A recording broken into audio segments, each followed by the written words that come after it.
गौरांगी राधे वृंदावनेश्वरी वृषभानुसुते देवी प्रणमामि हरिप्रिये वाञ्छाकल्पतरुभ्यश्च कृपा सिन्धुभ्य एव च पतितानां पावनेभ्यो वैष्णवेभ्यो नमो नमः। जय श्री कृष्ण चैतन्य प्रभु नित्यानंद श्री अद्वैत गदाधर शिवासादि गौरभक्तवृंद। हरे कृष्णा कृष्णा कृष्णा हरे हरे, हरे राम राम राम हरे हरे। हरे Krishna. Okay, so welcome to the Bhakti Weber course.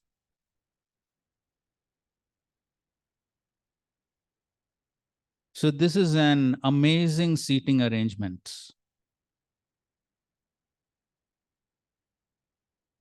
ऐसा लगता है जो वहां पर बैठे सबको कुछ स्पेशल महाप्रसाद मिलने वाला है क्या? So you have two choices. Either remove all the chairs and keep only the last two rows, or you come in front. Either of the two. But all the front chairs should be occupied.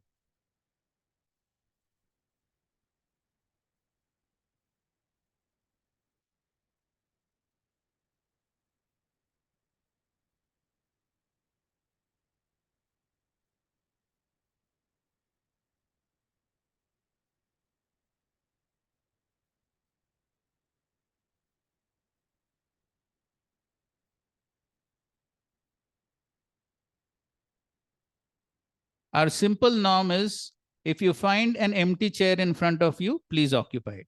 That is our norm.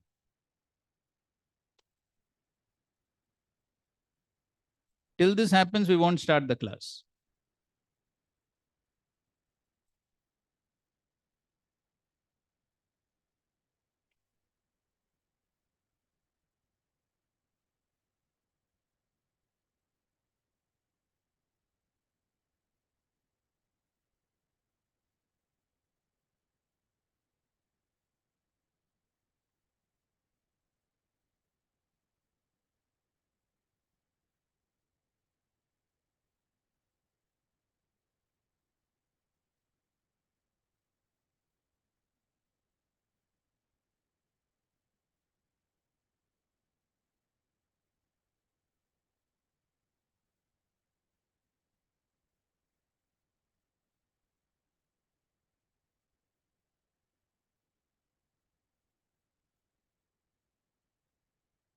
नहीं, जिनको battery वाली चाहिए तो देखो वहां पर, so then somebody else can come here.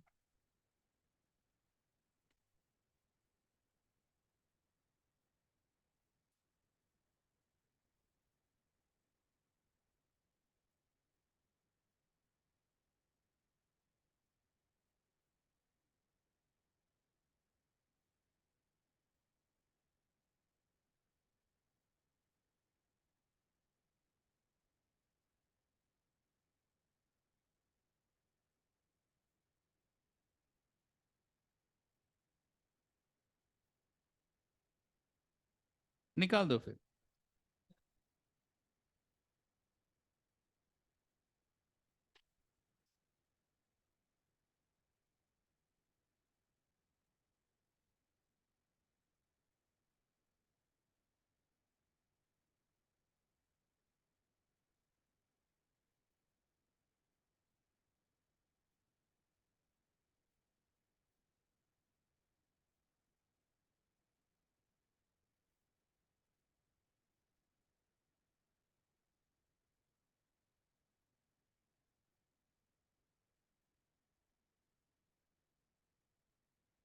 Good. अभी कितना साइड को रखेंगे?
Right in the preface of Srila Prabhupada's Srimad Bhagavatam, he writes that the Srimad Bhagavatam is a cultural presentation for the re-spiritualization of the entire world. What?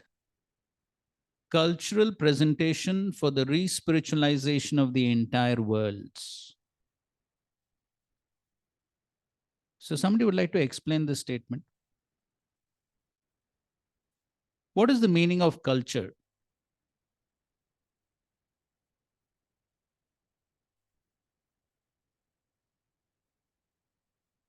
Yes, Rajat.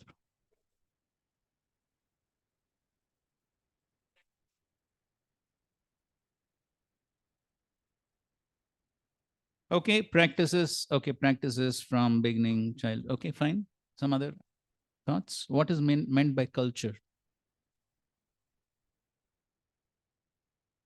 Ah, yes, sir.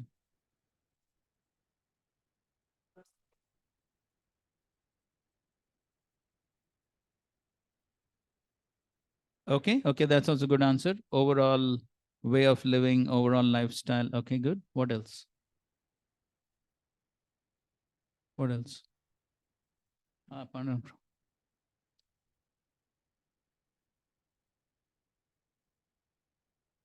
Okay, that seems to be quite precise. Huh? A certain set of rules or behavioral patterns in a community or society to achieve certain goal. Okay, that's a good one. Hmm. So the Srimad Bhagavatam is a cultural presentation. Srila Prabhupada is not saying that Srimad Bhagavatam is a philosophical presentation. What are you saying? It's a cultural presentation. So, having established what is meant by culture, the next question that arises is what is the significance of culture in spiritual practices? So, we have just established that culture is a set of rules, regulations, practices that are part of a certain society, community, in order to achieve certain goal, right? That's what is meant by culture. So, what is the importance of culture in spiritual practices?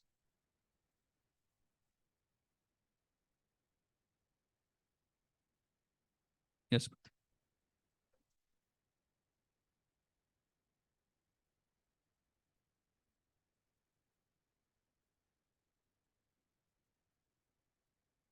Okay, good point. Okay, culture reminds us of the goal. Okay, good point. Something else?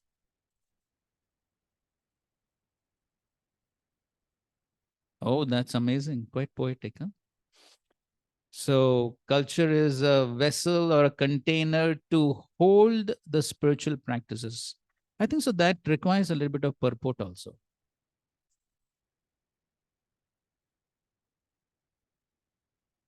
Abhishek, Uh, till the time we are in conditioned state, it's very difficult to practice devotional service when we are in difficult situations.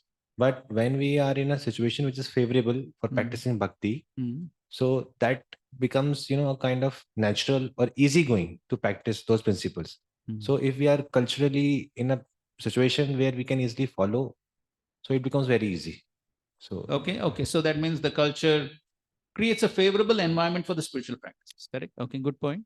Somebody else wants to add something?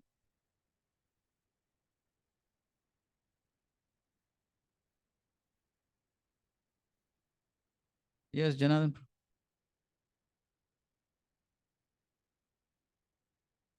एक mic उस side ही रख दो, यहाँ पर और एक है.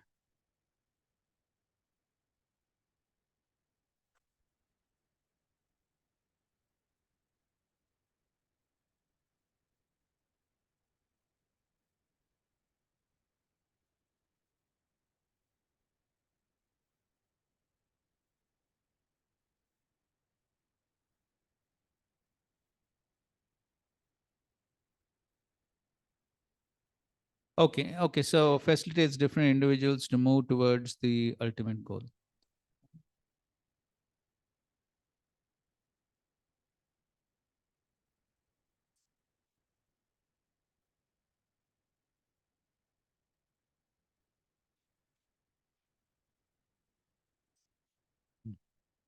Okay, fine. So, okay, similar point that the culture helps different individuals to achieve the spiritual goals. That's correct.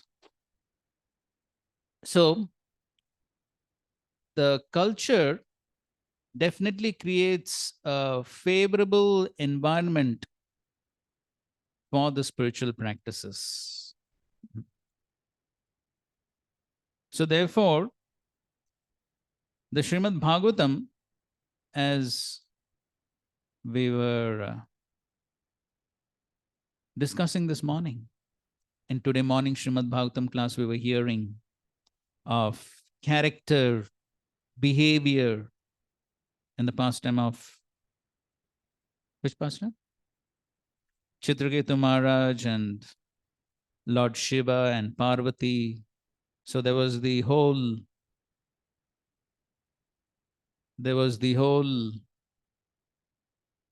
uh, um, explanation of how character and behavior affect so much individuals' lives and goals.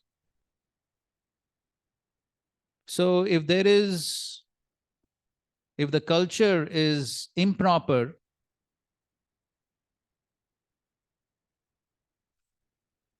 then it doesn't create that conducive environment.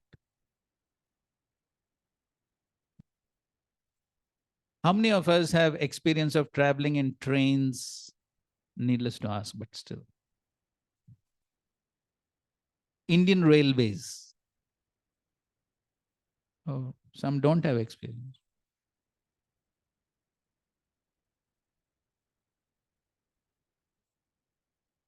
So, do we find any difference in the quality of our chanting, reading in the train and here in the temple?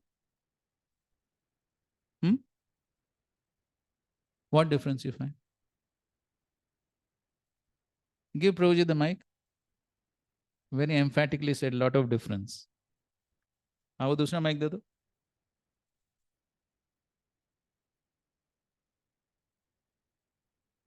चल रहा है.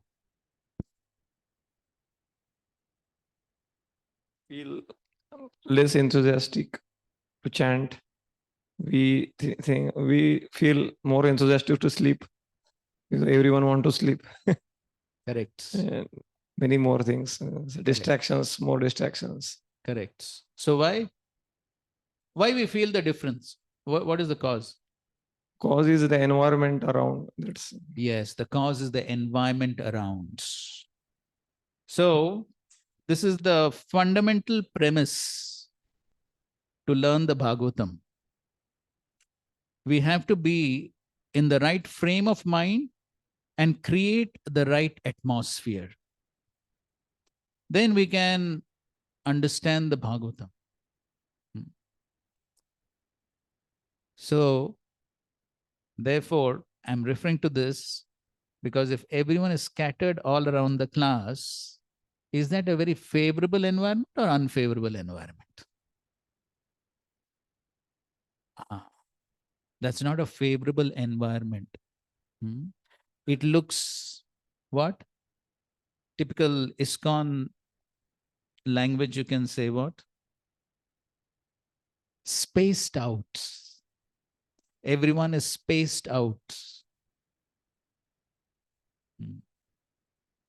It doesn't give an impression of cooperation. It doesn't give an impression of togetherness.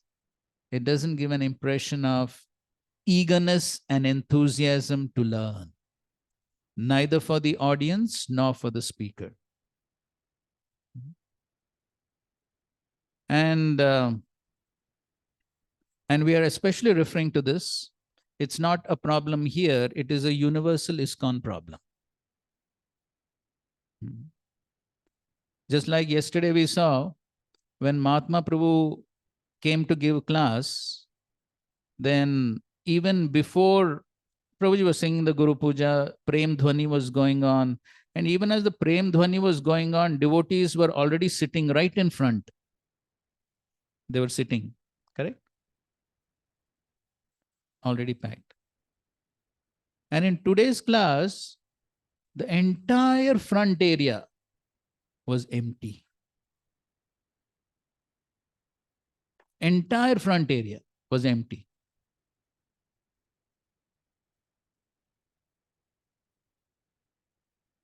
What does it show?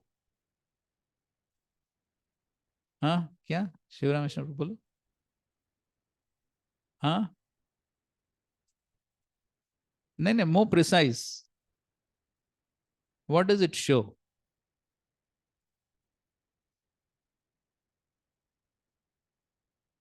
Each one can analyze for ourselves. What does it show? So the fruitive mentality permeates in a very deep way all aspects of our activities. And that is why we find one of the most important themes of the Bhagavad Gita, right from the beginning to the end, is what? Be nishkam. Don't be after fruits. Do things as a matter of duty.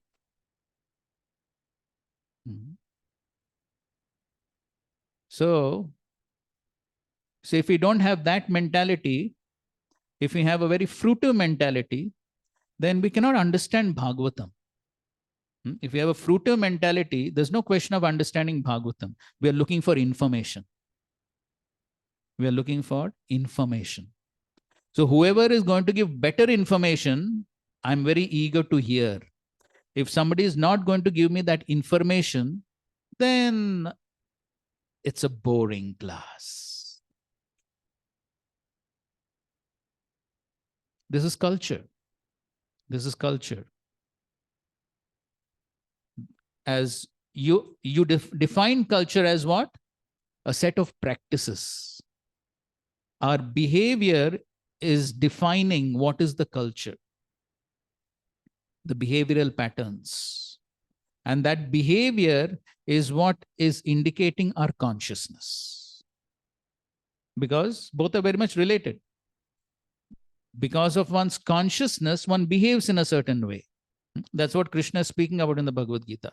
When one is in Sattvagun, one behaves in a certain way. When one is in Rajogun, one behaves in a certain way. When one is in Tamogun, one behaves in a certain way. And so, if we don't try to change the culture, and if we don't try to, as in today's purpose, Srila Prabhupada was talking about increasing the sattva. If we don't try to increase the sattva, what will happen? What will happen? What? Exactly. Rajas and tamas are just waiting. If we don't try to increase the sattva, rajas and tamas will immediately attack. And so, then when we have the fruitive mentality, okay, according to my definition, good speaker, I sit in front. If not good speaker, in my terms, I go and sleep in the ashram. Do you think we can learn Bhagavatam this way?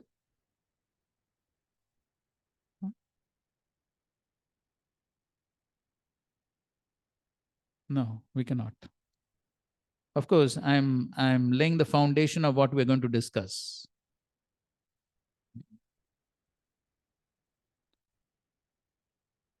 And so therefore, yesterday Mahatma Prabhu, right in the beginning of the class, how many of you heard that statement? I don't know.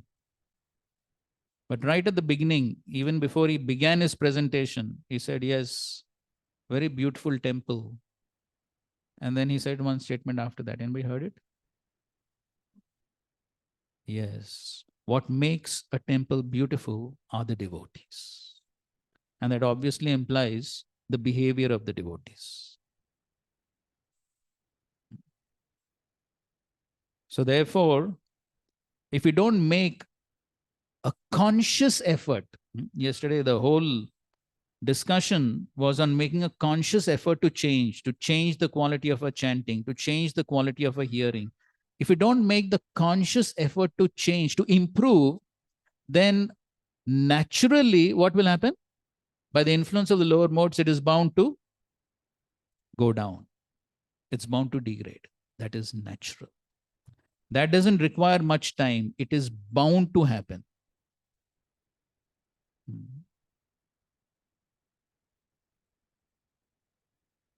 And so, if we are thinking that we are coming here, okay, let me reverse things. Okay, let us hear from you, each one of you. Why have you come here? Why are you sitting here in this class? Where's the mic? Okay, pass it there. Okay, some of you I don't know by name, so you can kindly introduce yourself. Myself, Muralidhar Mukundadas Muralidhar Mukund from Karwar, this is where this Karnataka. is right. Okay, fine. Okay, so why have you decided to attend this course? To understand Bhagavatam better. Okay, to understand. So what do you want to understand?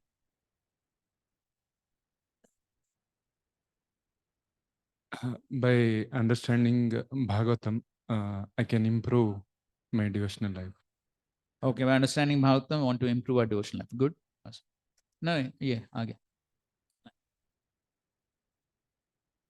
As Prabhupada tells, scrutinizingly study the purports of his purports. So basically, in association of devotees, we should hear Bhagavatam. So therefore, I have come here to hear and study scrutinizingly. So that I can be known as a good scholar. No. No. Then, what's the purpose? So that I can become a good devotee. Okay, that's good. Thank you. Hare Krishna Prabhuji. My name is Shaligram Das. I'm from Dharwad, Karnataka. So I have come for this course to study Srila Prabhupada's purport systematically. Otherwise, we just hear every day, but to systematically study the purports and apply in our life, that is very important. Right, systematically study and apply. Okay, that's good.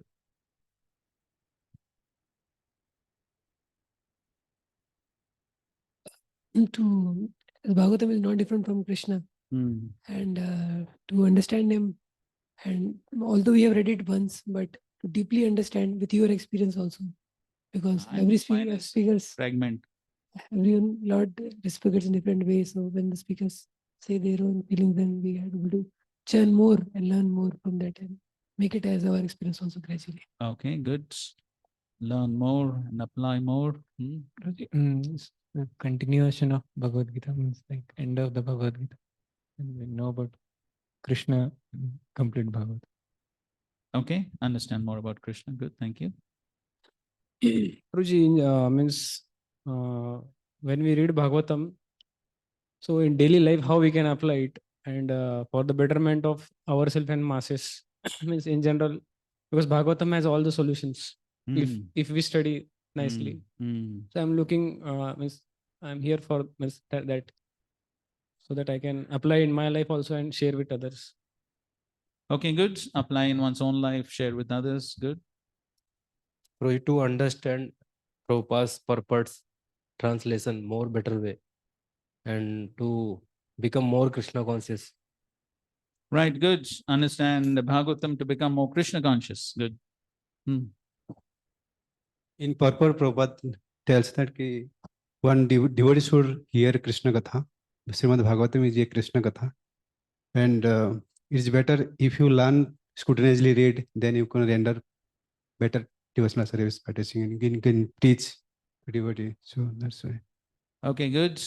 Render devotional service. So we'll now only appoint you for the next teaching. Huh? तो जिस भागवतम श्रवण करने से हमारा हृदय साफ होता है, then हम अच्छे से चैंटिंग या भक्ति कर सकते हैं इसलिए। ठीक है, सही बात है, साफ हृदय से हम अच्छे से भक्ति कर सकते। Good. Prateek.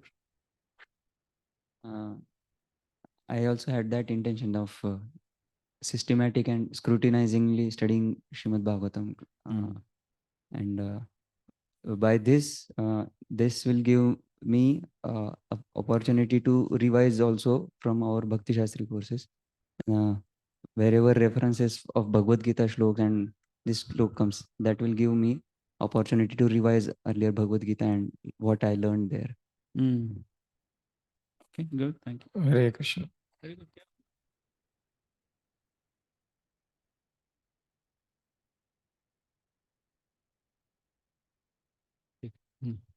Narahari Thakur Das from Nagpur. From Nagpur. Oh, right. You know me. Yes. I forgot your name once again. What? Narahari Thakur Das. Narahari Thakur. Yes. Bhagavatam study Nashtaprayasha Avadresha Nityam Bhagavasya. So the association of the devotees is an ambient environment to study Bhagavatam properly. So for that I joined this. My services doesn't allow me to study Bhagavatam that focused way. So I had taken out of my time and it will also better my devotional life, and whatever I will speak, it will be in the parampara. Keeping in that mind, I joined this. Good. Thank you very much. Hare Krishna. Prijit, this Bhagavatam is the book prescribed by Chaitanya Mahaprabhu for entire our Gaudiya Vaishnava Parampara, and many acharyas have written elaborately showing the emphasis by their actions, showing the culture that this is the lifestyle every ISKCON or Gaudiya Vaishnava should live. And mainly recently Radhesham Prabhu told about Jayapataka Maharaj that how he himself is studying. So I got inspired by that, and this will please the senior devotees, Guru Maharaj and Krishna, that whatever sincerely I can endeavor to learn the teachings. Okay, good. Please, Guru and Krishna, right? So when we come together and discuss Bhagavatam, so in individual study we might tend to neglect certain points which we may feel it is not relevant. But then when other devotees ask questions and when the teacher explains, so then we can get a deeper insight into what actually Prabhupada is telling us. So the whole, if you can see the whole Bhagavatam, it is question and answers in a group setting. So we are trying to have that mood and trying to relate what Krishna's message to us. Okay, good. Thank you. It is an opportunity that so many senior teachers are going to come and teach. So we'll have more opportunity to learn. In that way, I thought. Okay, more opportunity to learn. Good.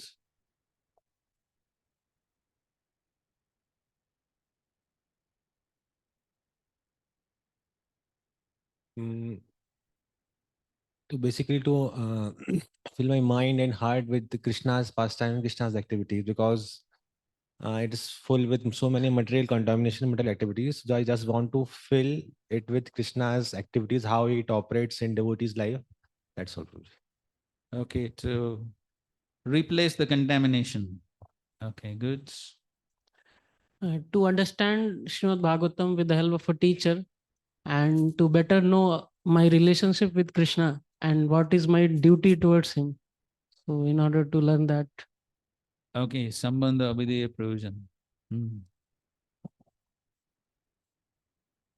तो जी daily आदत नहीं है भागवतम को पढ़ने का, इसके लिए course से क्या है डेली ये हो जाएगा, पढ़ना पड़ेगा, क्या करे।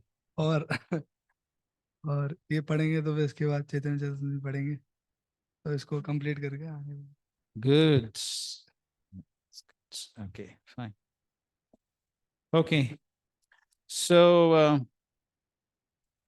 just on that note, so we will continue our reading and discussion on the preface first, which Srila Prabhupada has personally written. This preface Srila Prabhupada has written at Delhi dated December 15, 1962. Okay, so 1962, even before Srila Prabhupada went to America, Srila Prabhupada, as we know, began translating and writing the Srimad Bhagavatam right here in India. And he finished the first canto in 3 volumes. And that's what he took with him to America. And that was the great shelter which he felt while he was going to America. He felt that there was Krishna with him in the form of Srimad Bhagavatam, and that's what gave him great hope. And therefore, right in the Markandeya Bhagavad Dharma, Srila Prabhupada quotes verses from the Bhagavatam, right? Which verses? Shrunatam Swakada Krishna Nashta Prayasha. All these verses he's quoting, understanding that that is what is going to transform the hearts of the people. But as we were mentioning, that fortunately, no one said that we came here to get a Bhakti Vaibhav certificate, which is definitely the byproduct. But we appreciate that everyone had higher reasons and better reasons to come, and that that correct mood and correct intention, correct consciousness is something which is very important in order for one to learn, in order to grasp. And as Great Shankar Pandit Prabhu was also making the point in today's class, giving the example of Sripad Ramanacharya, that one can always be in the mood of learning at whatever stage, even though one may be senior, sannyasi, whoever, one can always be in the mood of learning. And that's very conducive to our spiritual growth. We know His Grace Jananivas Prabhu in Mayapur, but you will see him every day for the Bhagavatam class. How many of you noticed that? Every day he gets his Bhagavatam and he sits for the Bhagavatam class in the morning, irrespective of who is giving class. Even though the one giving class may be a kid in front of him, but still he will come and attentively hear.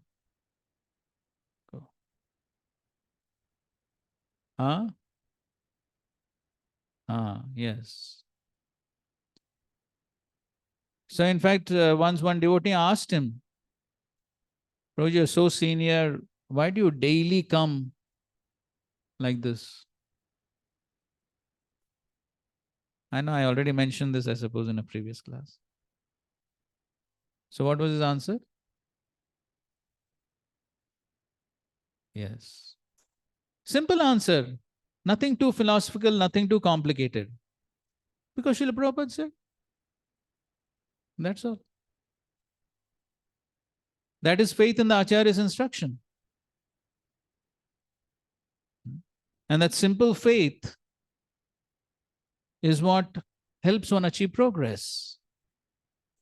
Yasya deve para bhaktir, yatha deve tada gurau, tasyeta katita yartham, prakashante mahatmana. Everything is revealed. All the Vedic injunctions, the imports of all the Vedic Shastras, everything is revealed if one simply has that simple faith in the instructions of Guru and Krishna. One doesn't have to do too many complicated things on the path of bhakti. But it is the simple faith which helps one achieve the goal. But that is what sometimes becomes challenging, to have that simple faith in the Acharya's instructions. And we all know The story of the South Indian Brahmin at Srirangam. So totally illiterate. But he achieved the highest realization of the vision, darshan, and realization of the Supreme Personality of Godhead simply because follow the instructions of his spiritual master. That's all. He had that faith. That's it. But then when we think, oh no, I know better. What is this speaker going to speak?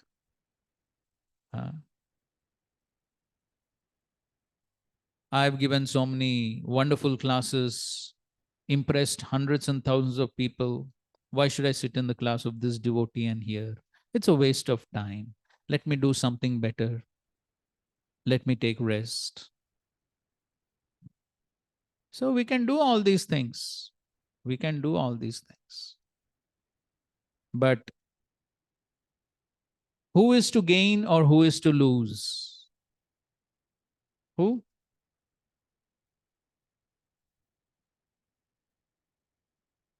Shiv Rameshwar Prabhu has been trained to always give the right answers.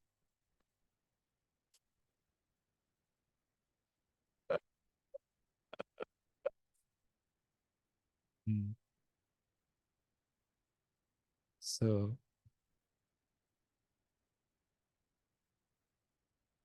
that's the point. So therefore, as we were talking about the culture,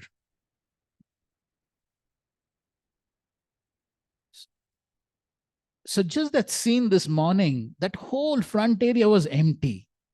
You know, it created what a scene. I was thinking, what's wrong here?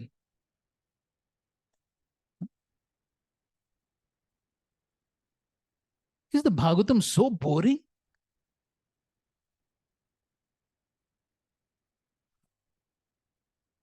Or is the speaker so aggressive?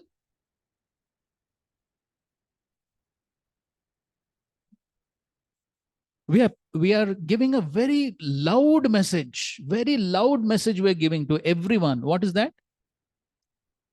What is that? Implicit message we're giving to everyone. What is that? Bhagavatam class is boring. क्या करे, ये बैठना पड़ता है इसलिए बैठ रहा हूं. That is the loud message we are giving. And we are supposed to be the followers of the Bhagavatam.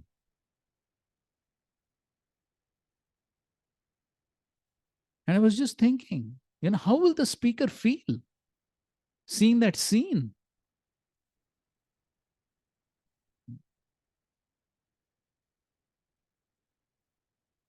So that culture affects the consciousness. It will affect the consciousness of all the hearers. Everyone's consciousness gets affected.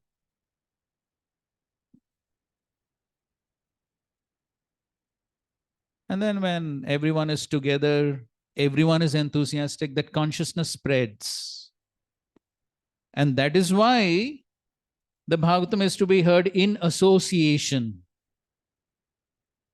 But in association of whom? In association of like-minded, enthusiastic devotees. Then that association becomes conducive because everyone's consciousness creates what? Synergy. Then everyone is enthusiastic to hear. Then if somebody is unenthusiastic, what will happen? His consciousness also will be boosted up. But if everyone sitting is thinking when the class will end, that consciousness is what will permeate everyone else. And everyone will be affected. So association is very powerful, positively or negatively. So therefore, with what consciousness I sit in this class, is going to affect everyone else's consciousness. That's how it acts. So therefore that culture is important. And therefore the Bhagavatam is speaking about that culture. Throughout the Bhagavatam, as we'll study the Bhagavatam, if somebody studies the Bhagavatam only from a philosophical perspective, an academic perspective, a scholarly perspective, then one will gain only that much. And that is scholarship. That's all. But what is the purpose of studying the Bhagavatam? As all of you have rightly said, it's not just about information. Information is very easy to get these days, correct? You can download practically anything. Any Purana you want, any Veda you want, any Upanishad, everything you can get, correct? Any difficulty? No. That's very simple. Getting information is no big deal. Now they have, what is that? AI, correct? Artificial intelligence. You ask any question on earth, you get it. That's no big deal, getting information. But we are not here for information. We are here for what? Transformation. Creating a revolution in the consciousness. That's what we're here for. And so therefore, if we want the effect to take place, then right in the beginning, we have to be here with that right consciousness.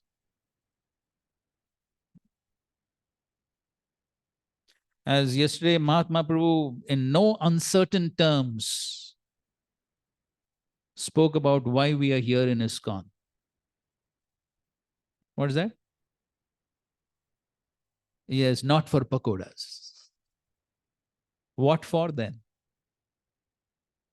Only one. Pure devotional service. Nothing else. And very boldly he stated, if anyone has any other goal, the doors are open.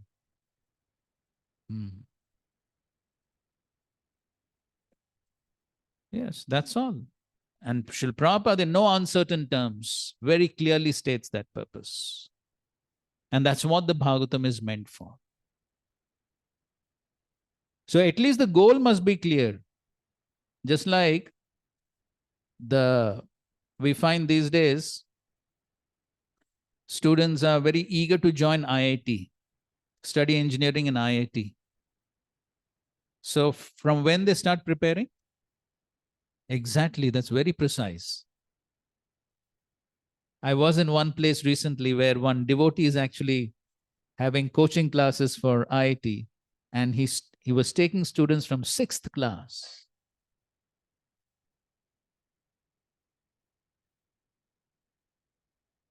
So why so much of effort from 6th class? How many years are remaining? Yes, 6 years are remaining. Then why so much of effort? Why? Yes, the goal is clear. The goal is very clear. Yes, that's the goal. Joining IIT is param drishtva nivartate. So when the goal is very clear, then one is ready to work for it. So that's why yesterday Prabhuji was spending so much of time in making the goal clear. What is our goal in our practices? So when the goal becomes clear, then we work towards it. So therefore, if our goals are not very clear, and if we have spaced out goals, ठीक है, सब कुछ चलता है, कुछ भी करो, किसी न किसी प्रकार से वो 16 माला खत्म करो, बस। Back to God get ticket booked है।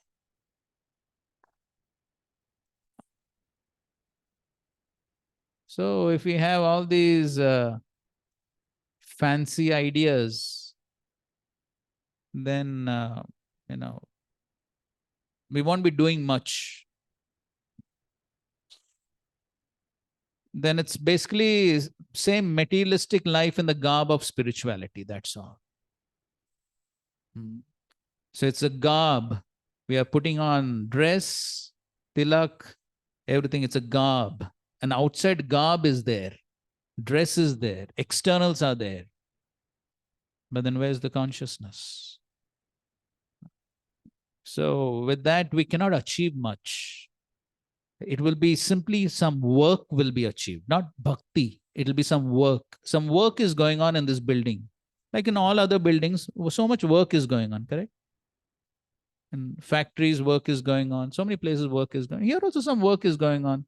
Somebody is selling books, and somebody is cooking, and somebody is doing some other work. Work is going on. Work is going on. That's all. Some work is going on. That's all. But if we want to really say that we want to practice pure devotional service as the Bhagavatam prescribes, and as Mahatma Prabhu also was quoting yesterday, the second verse of the Bhagavatam, all types of Ketav Dharma, very graphically he was explaining, kicked out. So as he was saying, very harsh and very graphic, kicked out. That means what? Any type of contaminated devotional service is kicked out from the Bhagavatam. There's no question of contaminated mixed devotional service. So that's very important. Our goals have to be straight in the first place. Otherwise, as again, Prabhuji was very graphically presenting that. So if he was talking about embracing the mother, you remember that? So then when there is no natural love, then so many questions will be asked.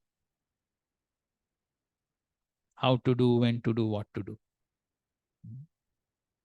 So the same thing here also. So when there is no natural attraction, when the sincerity to achieve the goal is not very clear, then so many questions will be asked. When to come, where to come, can I come 5 minutes late, can I come 10 minutes late, ye chalta hai kya, wo chalta hai kya. So everyone wants concessions.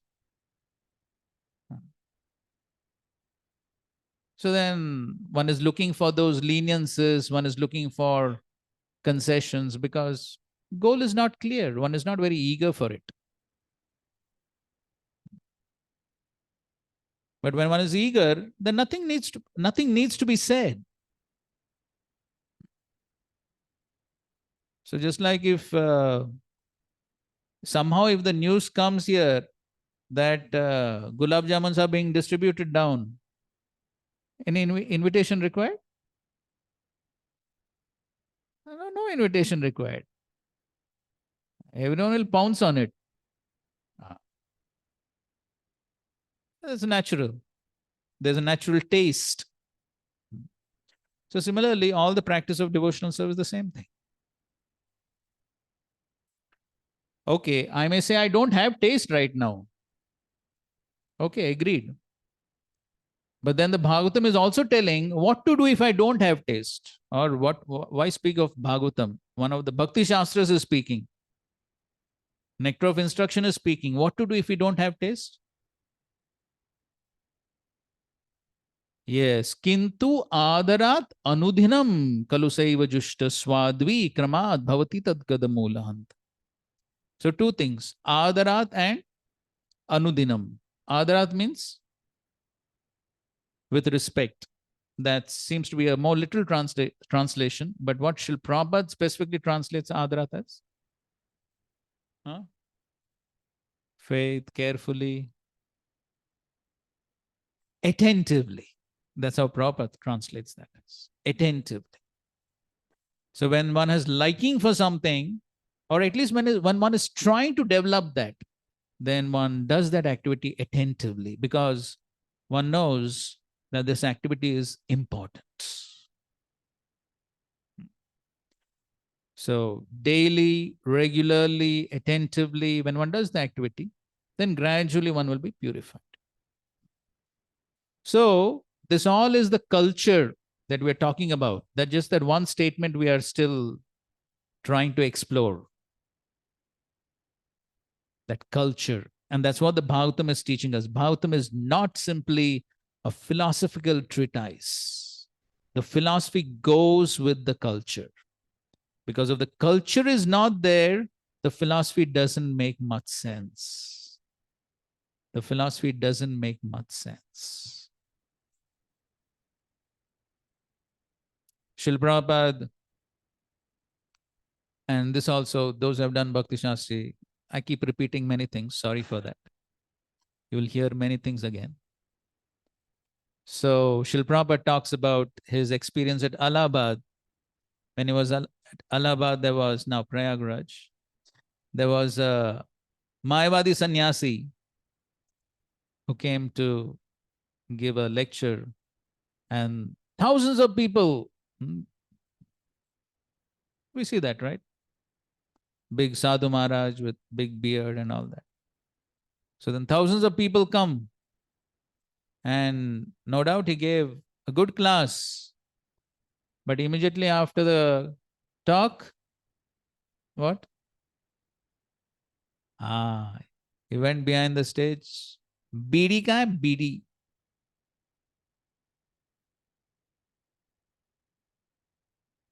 Bidi Das.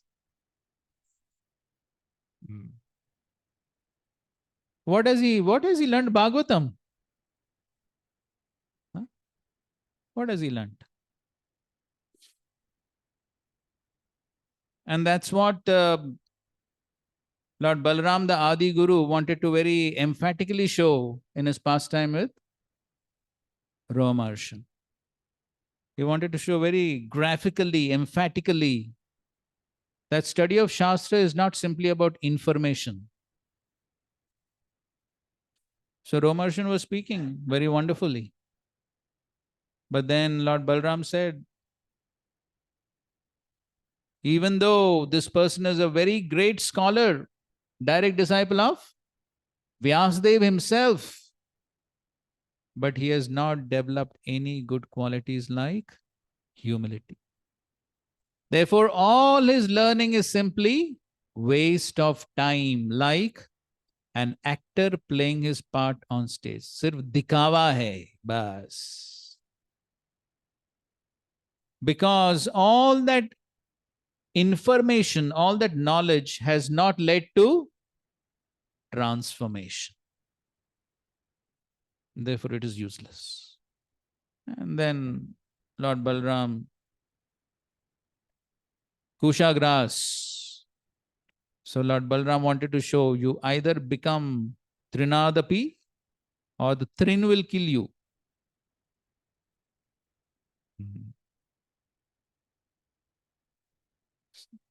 And also we have in the pastimes of Sri Chaitanya Mahaprabhu, we have another great Bhagavatam speaker. Who was that? Devanand Pandit.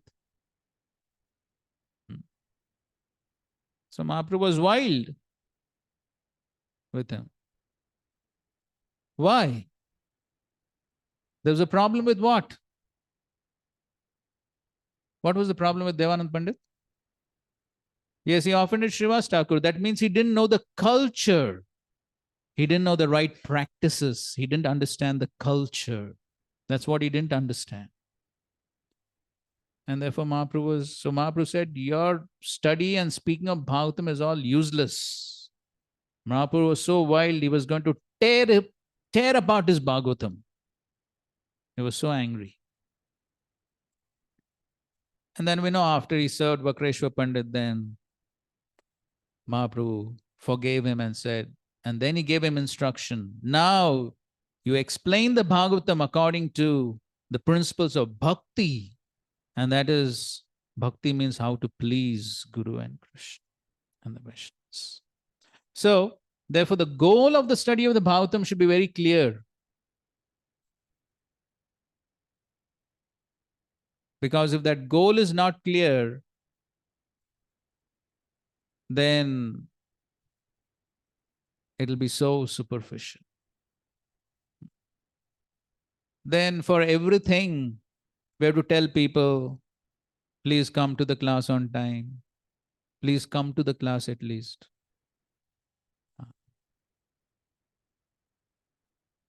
Please submit CBA, OBA, do this, do that. So we have to understand we're doing these things for our own benefit. We're not doing a favor to anybody else. It's not a favor to anybody else. It's a favor to whom? To this Jivatma who's trapped within this body and suffering. It's a favor to this Jivatma, not to anybody else. Everything else is secondary. So if we understand this, then there will not be any problem. Both for managing the course, teaching the course, attending the course, everything will be a very nice, blissful experience if the consciousness is right. And if the consciousness is not right, then everything is a problem. So therefore, this is something which is very important. And therefore, it's a cultural presentation. The practices are very important. The practices show the culture the culture shows the philosophy that we represent. So just like in the society of devotees, association of devotees, if devotees are misbehaving, offending each other, will that be a very nice environment to practice bhakti? No. Now one could say, oh, what's the problem? You only have to chant. What's the problem?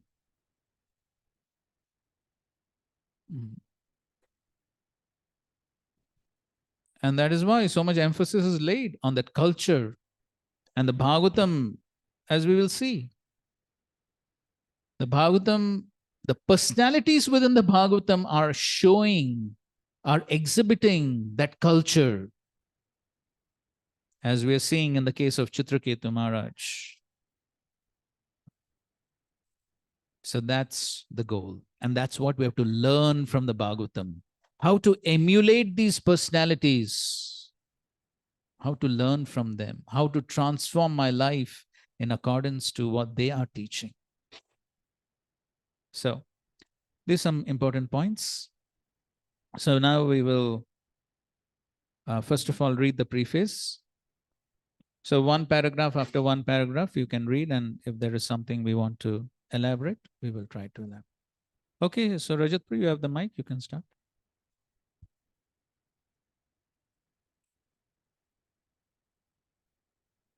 We must know the present need of human society. And what is that need? Human society is no longer bounded by geographical limits to particular countries or communities. Human society is broader than in the Middle Ages, and the world tendency is toward one state or one human society. The ideals of spiritual communism, according to Srimad Bhagavatam, are based more or less on the oneness of the entire human society, nay, of the entire energy of living beings. The need is felt by great thinkers to make this a successful ideology. Srimad Bhagavatam will fill this need in human society. It begins, therefore, with an aphorism of Vedanta philosophy, Janmadi Yasya Yataha, to establish the ideal of a common cause. Yes, so here Srila Prabhupada is speaking about spiritual communism. So this is, again, quite a revolutionary idea Srila Prabhupada introduced. at a time when communism was very popular and was gaining a lot of popularity. So when Srila Prabhupada was writing this, so there was the whole USSR and so many countries of Europe all being influenced by communism and the great battle with capitalism. The two superpowers, USA representing capitalism and USSR representing communism, were at war with each other. And at that time, Srila Prabhupada is introducing spiritual communism. And that is, yes, so as Srila Prabhupada spoke on this many times. So what is the basic difference between that communism and spiritual communism, as Srila Prabhupada talks about? This we discussed in Ishopanishad also. What is the difference? And in that communism? Yes, state is the center. So they say everything belongs to the state. And the spiritual communism that Srila Prabhupada introduced was everything belongs to God, Ishavasya principle. And so, as Prabhupada writes, the ideals of spiritual communism, according to Srimad Bhagavatam, are based more or less on the oneness of the entire human society. And then Srila Prabhupada, he sort of contradicts himself and says, no, not just human society, all living entities. So all living entities have one goal, have one purpose. And so therefore, and it's the duty of everyone to understand that goal. And when one understands that goal, then the purpose of life itself can be achieved. And so therefore, the Srimad Bhagavatam is meant to introduce that ideology, that spiritual communism, beginning with Janmadhyasya Yatah. Okay, please continue. Human society at the present moment is not in the darkness of oblivion. It has made rapid progress in the field of material comforts, education, and economic development throughout the entire world. But there is a pinprick somewhere in the social body at large, and therefore there are large scale quarrels, even over less important issues. There is need of a clue as to how humanity can become one in peace, friendship, and prosperity, the common cause. Srimad Bhagavatam will fill this need, for it is a cultural presentation for the re-spiritualization of the entire human society. So here, Srila Prabhupada is saying that in human society, there is a lot of progress. Progress in what? Field of material comforts, education, economic development. In all these fields, there is a lot of progress. But then he says there is a pinprick. Pinprick means what? कुछ तो कमी है. लगता है सब कुछ ठीक चल रहा है, लेकिन कुछ तो कमी है. Pinprick. So there is something lacking, as a result of which, in spite of having all these things, there is dissatisfaction. There is unhappiness. There are wars, fights. That means what? There is dissatisfaction. There is no peace, friendship, as Prabhupada is writing. Large-scale quarrels, even over less important issues. Even over less important issues. छोटी-छोटी बातों पर झगड़ा. So actually, if you see even these big wars that are taking place these days, the cause is very insignificant. Very trivial issues people want to fight. And so it's an important lesson. So if one is not in spiritual consciousness, if one is not in Krishna consciousness, that will be the result. So then the same thing will happen even in the society of devotees. In the society of devotees also same thing will happen. Quarrels over trivial issues, small issues. For every small issue, there has to be a big management meeting. even over small issues. So that is what will happen. When the goal is not clear, then that is what will happen. Because the spiritual goals, the ultimate goal is not in focus, then small goals absorb the consciousness.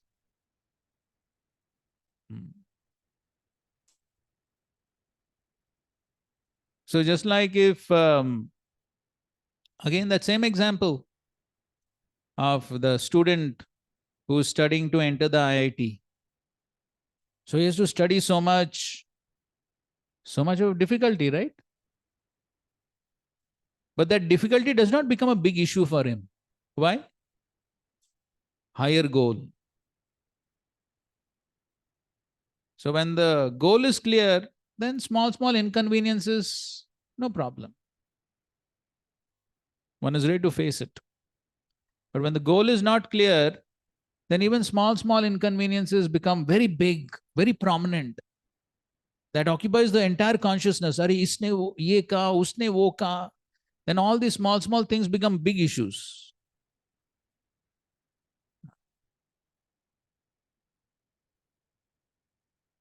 So that's what yesterday Mahatma Prabhu also was saying. When the final goal of Krishna Prem is not in the focus, then something has to be in focus. Then Dhanam Janam Sundarim will be in focus. When the ultimate goal is not in focus. And then over Dhanam Janam Sundarim, there are always going to be fights only. And the same thing will happen here also. Then for posts, positions, material facilities, for all these things, so much fights. Material consciousness. That's the pinprick. So, the lack of Krishna consciousness creates a vacuum. And that vacuum gets filled with all material things. That's what happens. So, then, as Prabhupada is saying, then peace, friendship, prosperity, that is what will be lacking. But then if one properly understands the Srimad Bhagavatam and practices, then with the re-spiritualization of the entire human society, when the goal of human life is very clear, then these small trivial issues will be out of focus because the real goal will be in focus. Please continue.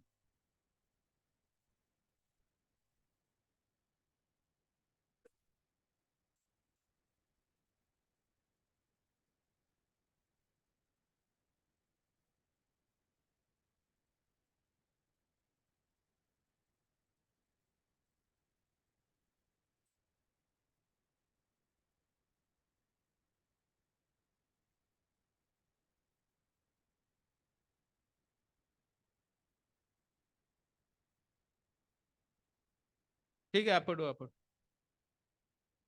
कोई बात नहीं आप पढ़ो Srimad Bhagavatam should be introduced also in the schools and colleges, for it is recommended by the great student devotee Prahlad Maharaj in order to change the demoniac face of the society. Kaumaram acharet pragyo dharman bhagavataniha durlabham manusham janma tadapi adhruvamarthadham. Disparity in human society is due to lack of principles in godless civilization.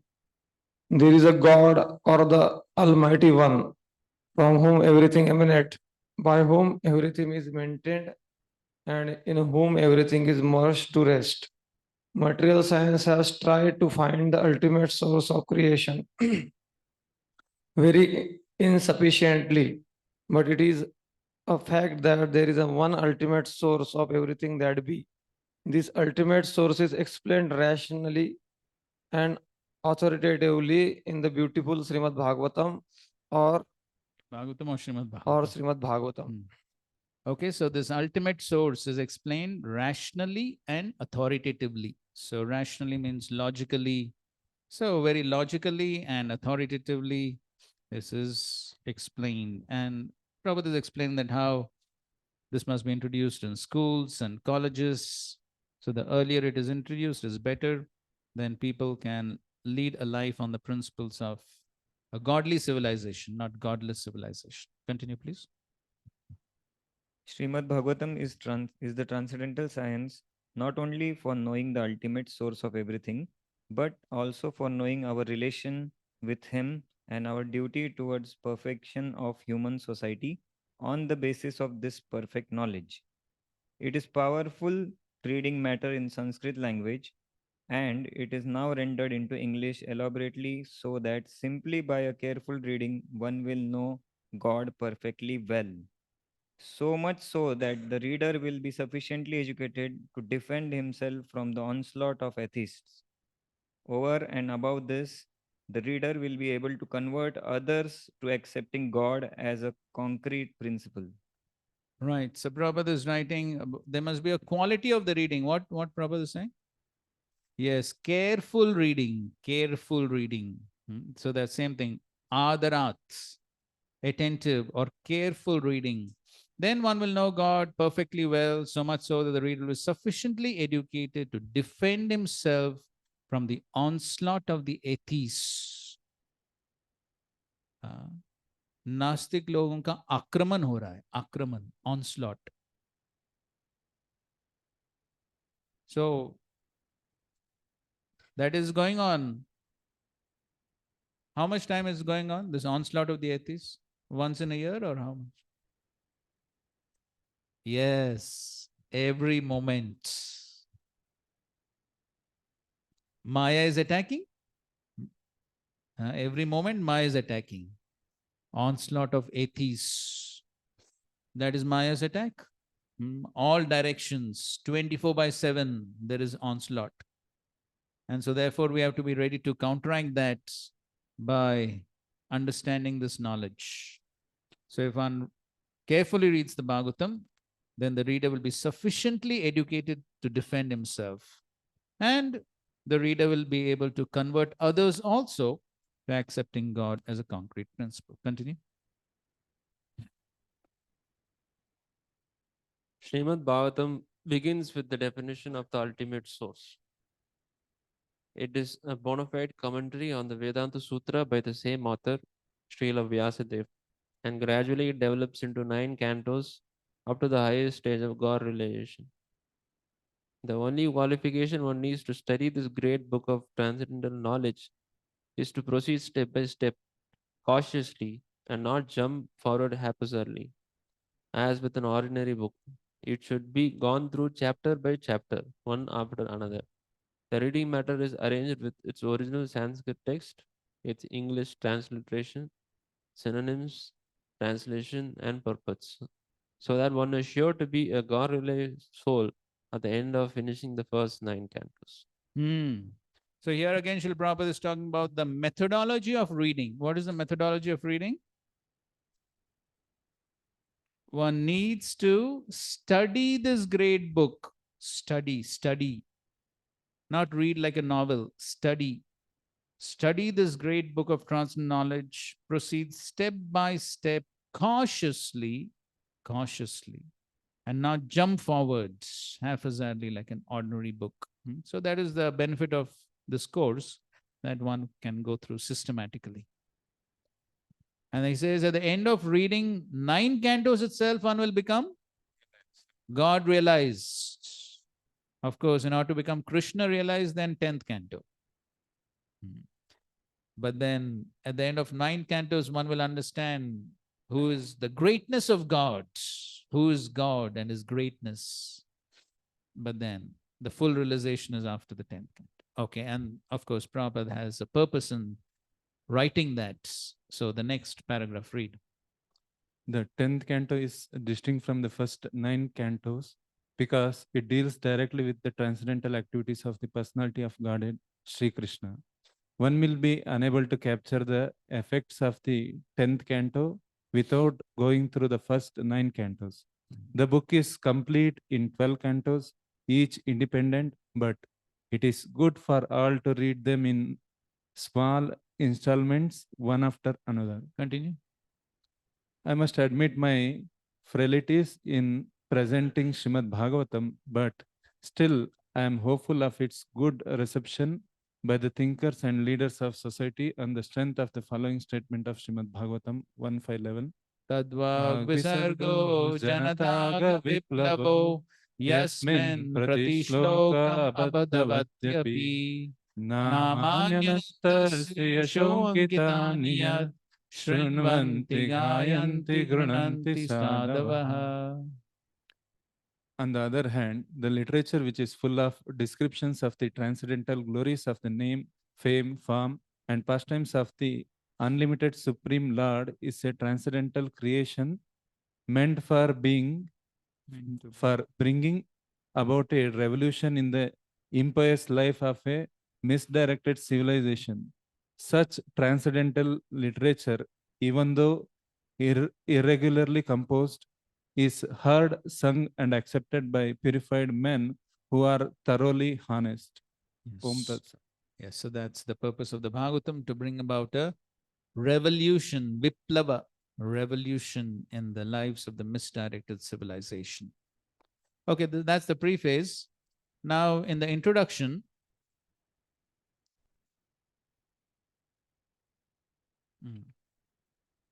so you see, practically the whole introduction is what? Life and teachings of Lord Chaitanya, the preacher of Srimad Bhagavatam. So why Srila Prabhupada has given an elaborate, so you can see it's a very long introduction, which is essentially the life and teachings of Sri Chaitanya Mahaprabhu. So why Srila Prabhupada presented this in the introduction to Srimad Bhagavatam?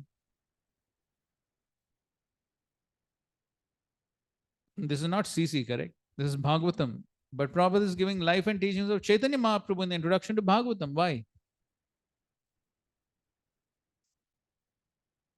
Yes. Sri Chaitanya Mahaprabhu represented the Bhagavatam. That's correct. So, as Srila Prabhupada says, there is book Bhagavat, person Bhagavat. So, Chaitanya Mahaprabhu is the person Bhagavat. So, that is what we were talking about, culture. So, it is not just about the book, it is not just about the philosophy, but then the person Bhagavat, he brings the philosophy into practice. And that is how Sri Chaitanya Mahaprabhu is showing how one can live the philosophy of the Bhagavatam, and not that it simply remains a theoretical exercise. And that is why Srila Prabhupada has presented this whole life and teachings. So we will just read, so just before that heading, a short sketch of life and teachings. So just before that, Prabhupada is explaining why he presented this. And so you can read from there. In the modern age,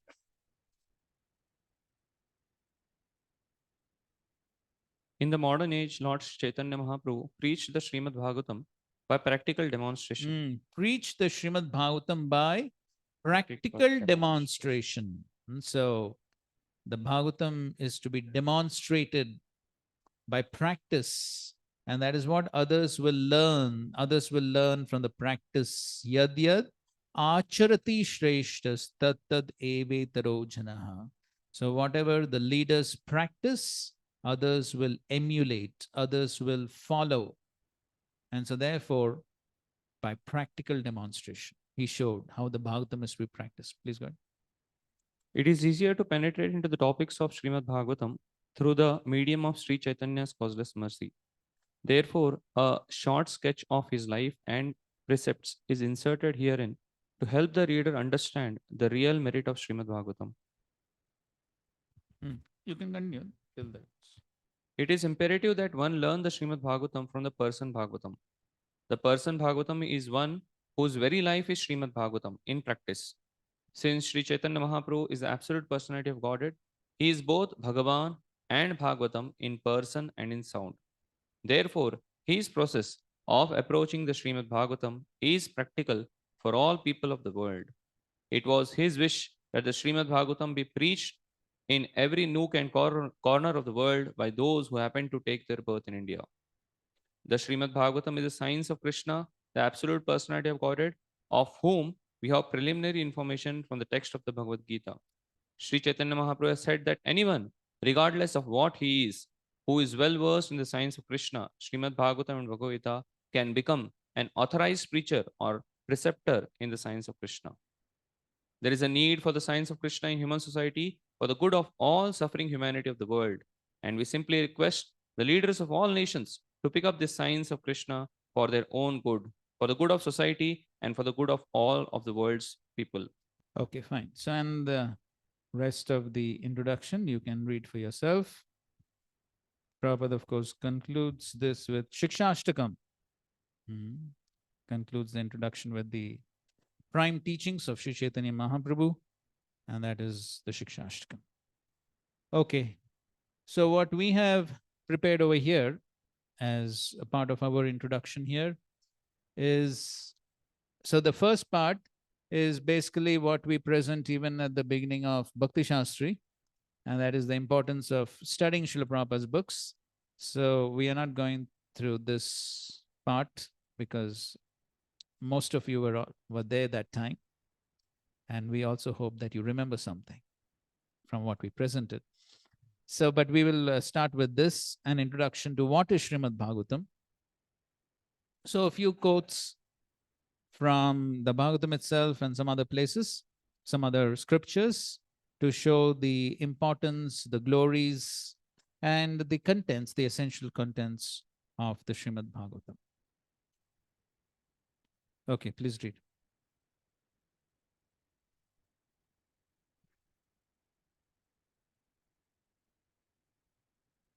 उसको ऊपर करो, पूरा ऊपर.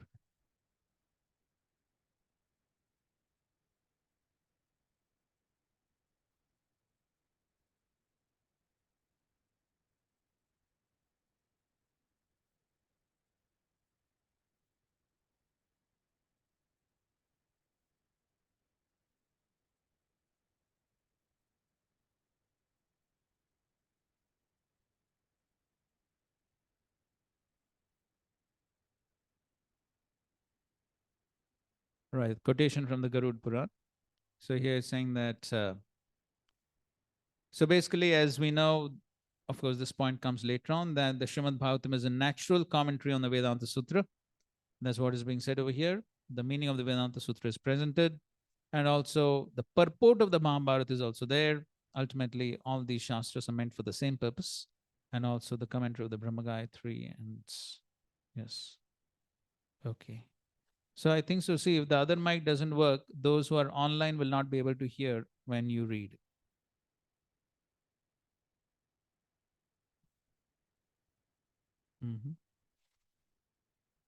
So that's not working, huh? दोनों काम नहीं कर रहे. अच्छा.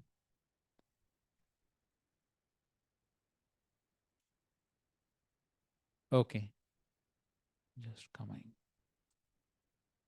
Okay, in the meantime, I'll read myself so that everyone can hear. So this is a quote from the Matsya Puran, which even Srila Prabhupada quotes in his commentary to the first verse. That which explains the topmost principles of religion, basing it on Gayatri, and which has the instant of the killing of Vritrasur, is to be known as the Srimad Bhagavatam. This Purana has 18,000 verses. Whoever makes a copy of the Srimad Bhagavatam and placing it on a golden lion throne, donates it on the full moon day in the month of Bhadra, August, September, will attain the supreme goal. So Srila Prabhupada also quotes from the Matsya Puran, one of the oldest Puranas. And here it is specifically mentioned that in the Bhagavatam, there is the incident of killing of Vritrasur. So that is considered to be a very prominent pastime within the Srimad Bhagavatam. And so here it is saying that the scripture where this pastime of Vritrasura, that is the Bhagavatam. So that means the Bhagavatam is identified by the presence of the Vritrasura pastime. So that's a prominent pastime. And of course, as far as glories of distributing Srimad Bhagavatam and Bhadra month, that has been sufficiently propagated in the recent times by ISKCON.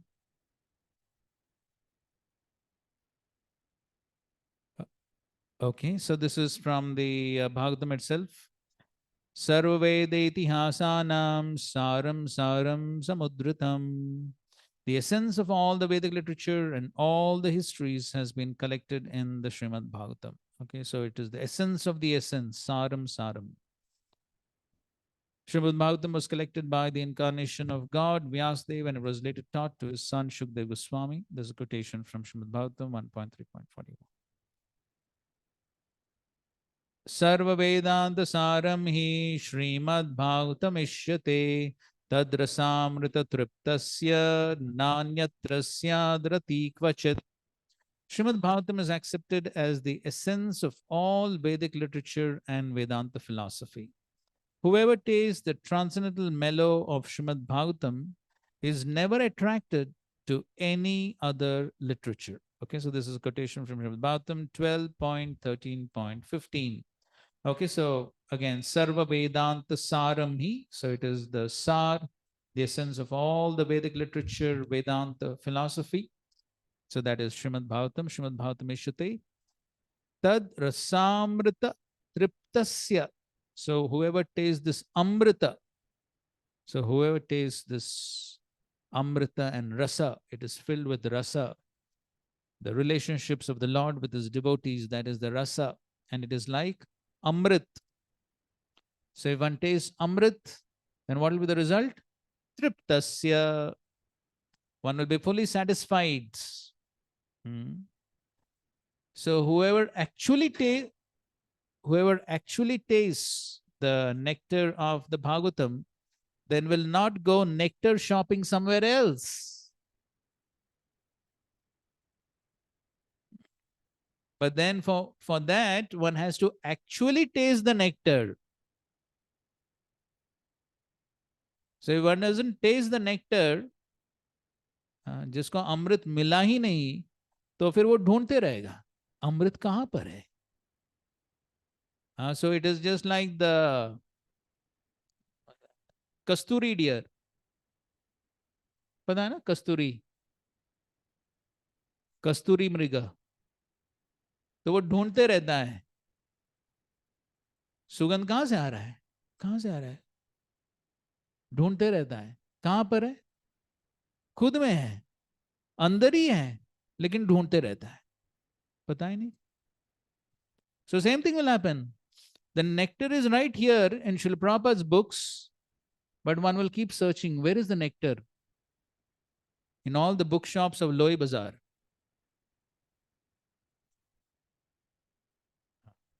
कहाँ पर है? One will keep searching and one will not find. But the nectar is right here. And if one actually tastes the nectar, and we will see how can one taste, that we will study. But if one tastes that nectar, then triptasya, one will be fully satisfied. Na anyatra syad rati kvachit. There will not be rati, there will not be attraction to anything else. Na anyatra. One will be fully satisfied. थोड़ा ये complete करेंगे, चलेगा ना? Okay, now you can read. Vyasadeva collected whatever Vedic conclusions were in the 4 Vedas and 108 Upanishads and placed them in the aphorisms of the Vedanta Sutra. In the Vedanta Sutra, the purport of all Vedic knowledge is explained, and in Srimad Bhagavatam, the same purport has been explained in 18,000 verses. Therefore, it is to be concluded that the Brahma Sutra is explained vividly in Srimad Bhagavatam. Also, what is explained in verses of Srimad Bhagavatam has the same purport as what is explained in the Upanishads. CC Madhyali. Okay, so this from the Chaitanya Charitamrita. So again, similar point. So all the conclusions of the 4 Vedas, 108 Upanishads, all of them are placed in the Vedanta Sutra. And then the purport of the Vedanta Sutra is the Srimad Bhagavatam. Sorry. Okay. Pass the mic. Okay, fine. So these verses of Sanatan Goswami from the Krishna Leela Stava, glorifying the Srimad Bhagavatam. So these are very beautiful verses which we will recite. So we'll recite together. Sarvashastrabdi Piyusha, Sarvavedika Satphala, Sarvasiddhanta Ratnadhya, Sarvalokaika Drikprada, Sarvabhagavata Prana, Srimad Bhagavata Prabho, Kalidvantotitaditya, Shri Krishna Parivartita. Okay, translation. O Srimad Bhagavatam, O nectar churned from the ocean of all the Vedic scriptures, O most prominent transcendental fruit of all the Vedas, O you who are enriched with the jewels of all spiritual philosophical conclusions, O you who grant spiritual vision to all the people of the world, O life breath of the Vaishnava devotees, O Lord, you are the sun which has arisen to dispel the darkness of the Kali Yuga. You are actually Lord Krishna who has returned among us. So you can see that Sanatana Goswami is speaking to Bhagavatam as if the Bhagavatam is a person, because in one sense the Bhagavatam is not different from Krishna. So therefore he's addressing the Bhagavatam and praying to the Bhagavatam, Sarva Shastrabdi Piyusha. So Shastra Abdi. Abdi means what? Samudra, ocean. So the ocean, there's an ocean of Shastras. So many Shastras are there. But then the Srimad Bhagavatam is the Sarva Vedika Satphala, the mature fruit, as the Bhagavatam also says. Galitam Phalam. So the fruit or the essence of all the ocean of Shastras is there within the Srimad Bhagavatam, Sarva Siddhanta Ratnadhya. So precious jewels of Siddhanta, philosophical truths are present within the Bhagavatam. But then the important thing is one should be able to find them. So if one doesn't find the jewels, Ratna, then again the same problem. One will try to find them somewhere else if one is not able to find them within the Bhagavatam. Sarva lokeka drik prada. Drik means drishti. So the Srimad Bhagavatam will be able to present the spiritual vision to the entire world, people of the world. Sarva lokeka drik prada. Sarva Bhagavata prana. So this is prana for whom? The Bhagavatas. The Bhagavatas means the devotees. For the devotees, the Srimad Bhagavatam is prana. Srimad Bhagavata Prabhu. He's addressing the Bhagavatam as Prabhu. And then especially in this age of Kali Yuga, the Srimad Bhagavatam, non-different from Krishna, will bring about or dispel the darkness of Kali Yuga. Actually, you are actually Lord Krishna who has returned among us. Next. Paramananda Padnaya Prema Varshaksharayate Sarvanda Sarvasevyaya Shri Krishnaya Namostute. Read. Srimad Bhagavatam, I offer respectful obeisances unto you. By reading you, one attains transcendental bliss. For your syllables rain pure love of God upon the reader. You are always to be served by everyone, for you are an incarnation of Lord Krishna. So he is offering obeisances, Namostute, Shri Krishnaya Namostute. So the Bhagavatam is non-different from Krishna. So that means how we treat the Srimad Bhagavatam. So when we speak of reciprocating, treating the Srimad Bhagavatam, what does it mean? So just like the deity of Krishna. So the deity of Krishna, we're very careful to dress, to give our offerings. We're very careful because we understand that deity is Krishna. So similarly, so how do we serve the Srimad Bhagavatam? Just like we serve the deity of Krishna. So how to serve the Srimad Bhagavatam? Yes, by reading and hearing carefully.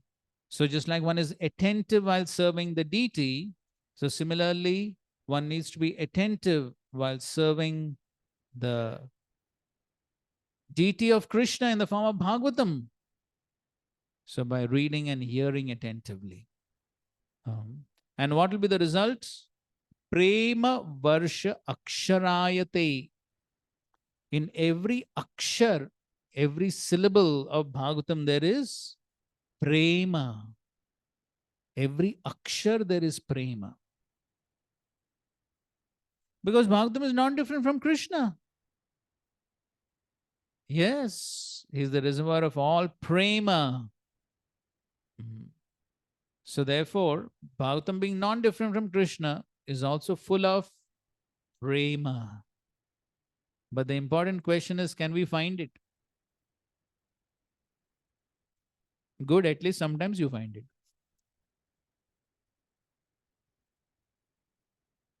मुझे तो sometimes भी नहीं पता चलता. So the point is that the prema, one will be able to find out that prema to the degree one is attentive to serve the Bhagavatam. So it's not only prema is present, but it is varsha, raining, pouring, so much of prema. And so sarvanda sarvasevyaya. So the Bhagavatam is meant to be served by everyone. Sarvanda Shri Krishnaya Namostute. Okay, we'll just there are two more verses, I suppose, and then we'll take a break. Madeka bando matsangin madguro man mahadhana man nistaraka madbhagya madananda namostute. O Srimad Bhagavatam, O my only friend, O my companion, O my teacher, O my great wealth, O my deliverer, O my good fortune, O my bliss, I offer respectful obeisances unto you. Yes, so here again he's addressing the Srimad Bhagavatam as Mad Eka Bandhu. Only friends. Only friend. Because for every jiva, who is the best friend?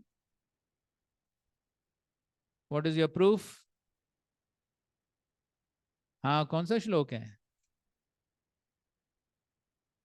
Suradam Sarvabhutanam. So he's the best friend for every living entity. So therefore the Bhagavatam being non-different from Krishna is also the best friend. Madeka Bandho, Matsangi, best companion. And so therefore, I'm sure many of you must have heard His Holiness Mahavishnu, the late Mahavishnu Swami Maharaj, told all brahmacharis to get married to Srimad Bhagavatam. So then people talk of life partner. So the life partner for all devotees is the Bhagavatam. Matsangi, Madguru. Krishna is the original Guru. So therefore the Bhagavatam is also Guru, Madguru, Man Mahadhana, the greatest wealth. Can there be a greater wealth than Krishna? No. So Bhagavatam is also the greatest wealth. And Krishna will deliver one from this material existence. He is called as Mukunda, deliverer, Man Nistaraka, Mad Bhagya. So the ultimate good fortune, we are getting the good fortune of associating with the Srimad Bhagavatam. So we know how Srinivas Acharya, he went to study Srimad Bhagavatam from Gadadhar Pandit. Then what happened?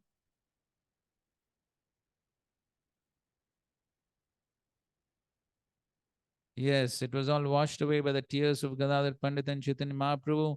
And so Srinivas Acharya was sent to Bengal to get another copy. And how much time did it take? Did it come to your Jivdaya? Now online order. How many months it took for Srinivas Acharya to get? It took many months to get one copy because it had to be handwritten, copied.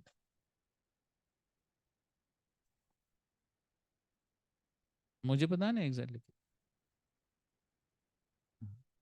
So then he got it. By the time what happened?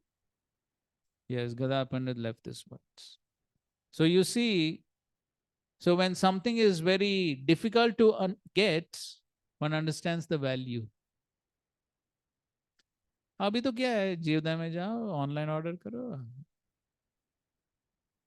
अभी तो क्या है, book की जरूरत भी नहीं है. हाँ भाई. So then one fails to understand what is the value.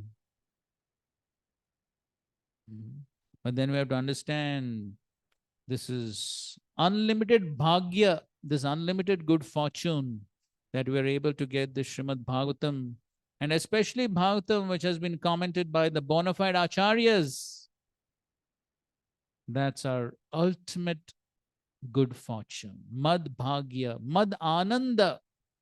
So by studying the Bhagavatam, by understanding Bhagavatam, by practicing the Bhagavatam, one will be able to experience Ananda in the phrase of Namostute, for respectfulness. Okay, last one. Asadu sadhu tadayen ati nichocha taraka hanamuncha kadachin mam premna ritkantayo sfura. O Srimad Bhagavatam, O giver of saintliness to the unsaintly, O uplifter of the very fallen, please do not ever leave me. Please become manifested upon my heart and my throat, accompanied by pure love of Krishna. Right. So here is explaining what will be the effects of studying the Bhagavatam. Asadu, sadhu tadain. Asadu will become sadhu. So whatever asadutva is there, if there is some asadutva, some bad qualities, that will be purified. Cheto darpanam arjanam or nashta prayeshu abhadreshu.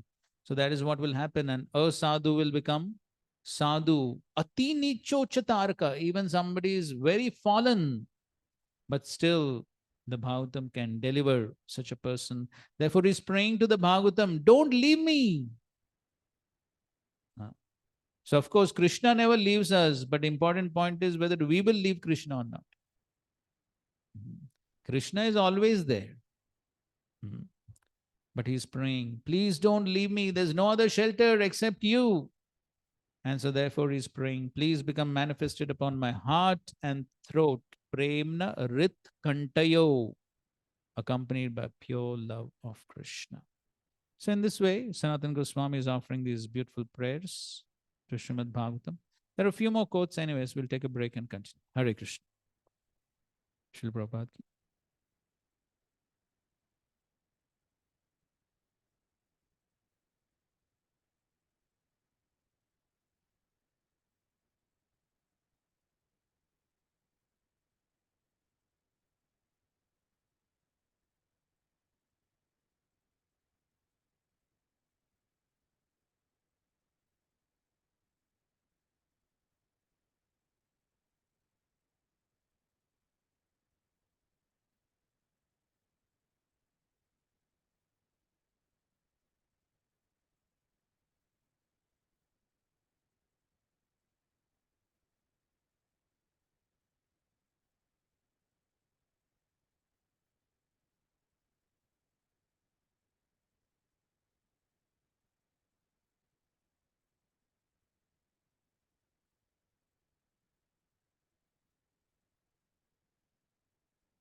Hare Krishna.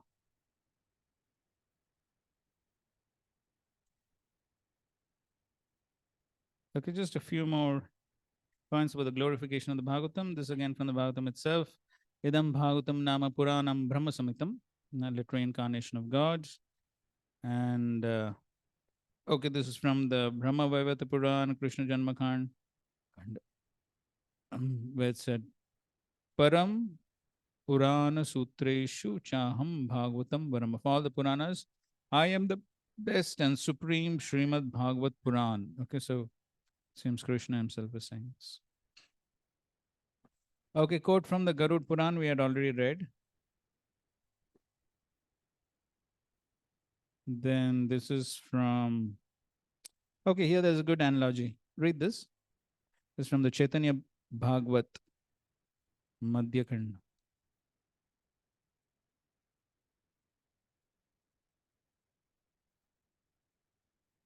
Srimad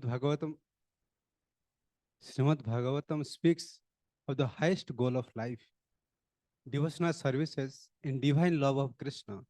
According to all these Vedas, Srimad Bhagavatam is the very form of divine love. The four Vedas are like the yogurt, but Srimad Bhagavatam is like a butter. The churner of this butter is Sukadeva Goswami, and the eater of this butter is Parikshit Maharaj. Okay, so good analogy. Four Vedas are like yogurts. Srimad Bhagavatam is butter. Chana is Shukdev Goswami, eater is Parikshit Maharaj. This is also from the Chaitanya Bhagavat. Okay, read. Krishna Tulya Bhagavata Vibhu Sarva Ashraya Prati Shloke Prati Akshare Nana Artha Khai. Okay. उसको on ही रखो.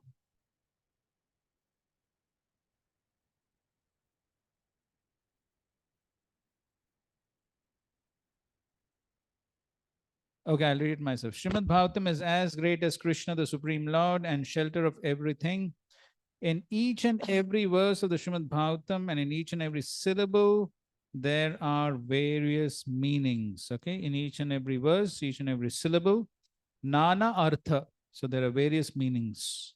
So therefore, one should know what's the right one. And also it said, Bhagavata Tulsi Gangaya Bhakta Jane Chaturda Vigraha Krishna E Charisane. Srimad Bhagavatam, Tulsi Devi, Ganges, and the devotees. Wherever these four things are found, Krishna is always present. Okay, so wherever Srimad Bhagavatam is there, Krishna is there, Tulsi Devi, Ganges, devotees. Okay, so we have all of this. So Krishna is always present. Okay, fine. Same. Skanda Puran. Okay, read this. In Kali Yuga, of what value are the collection of hundreds of thousands of other scriptures? If one does not keep the Srimad Bhagavatam in his house, in Kali Yuga, how can a person be considered a Vaishnava? If the Srimad Bhagavatam does not find a place in his house, even if he is Brahmana, he is to be considered lower than a dog eater. O Vipra Narad, wherever is the Srimad Bhagavatam in Kali Yuga, the Lord goes there along with demigods. O Muni, a person who faithfully recite the verse of Srimad Bhagavatam every day attains the fruit of reading the 18 Puranas. Okay, so Prabhupada introduced this practice, reciting one verse of Srimad Bhagavatam every day. So just by attending Bhagavatam class every day, one is getting result of reading 18 Puranas. So we're very fortunate, right? So every day one faithfully if one recites, attends the Bhagavatam class, one is getting so much of benefit. And so he's saying that what is the use of so many other scriptures if one does not keep Srimad Bhagavatam? So one cannot be considered a Vaishnava if Srimad Bhagavatam is not there in the house. And wherever there is Srimad Bhagavatam, the Lord goes there along with all the demigods. So, Bhagavatam non-different from Krishna. Okay, so this is the Padma Purana explaining the various cantos of the Bhagavatam as different parts of the transcendental body of the Supreme Lord. So let's recite this. Padau yadiyo pratama dvitiyo tritiya turyo katitau yaduru nabhistata panchama eva shashto bhujantaram yugalam tatanyo kanthasturajan navamo yadiyo mukharavendam dashama prafullam एकादशो यस्य ललाटपाटं स्थिरोऽपि तु द्वादश एव भाति तमायादिदेवं करुणानिधानं तमालवर्णं सुहितवतारम् अपार संसार समुद्र सेतुं भजं हे भागवत स्वरूप। क्या हो गया उसको?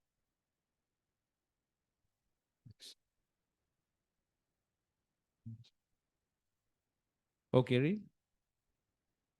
The first and the second cantos of Bhagavatam are Shri Krishna's lotus. The third and fourth cantos are his thighs. The fifth canto is his navel. The sixth canto is his chest. The seventh and eighth cantos are his arms. The ninth canto is his throat. The 10th canto is his beautiful lotus face. The 11th canto is his forehead. The 12th canto is his head. I bow down to the Lord, the ocean of mercy, whose color is like that of tamal tree, and who appears in this world for the welfare of all. I worship him as the bridge for crossing the unfathomable ocean of material existence. The Bhagavatam has appeared as his very self. Yes, so this is okay. That's in short. The various.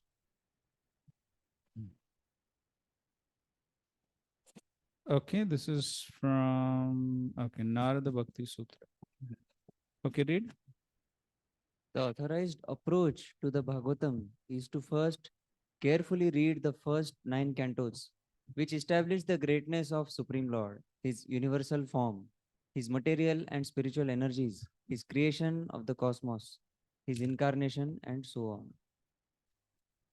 Reading the first 2 cantos is like contemplating the lotus feet of the Lord.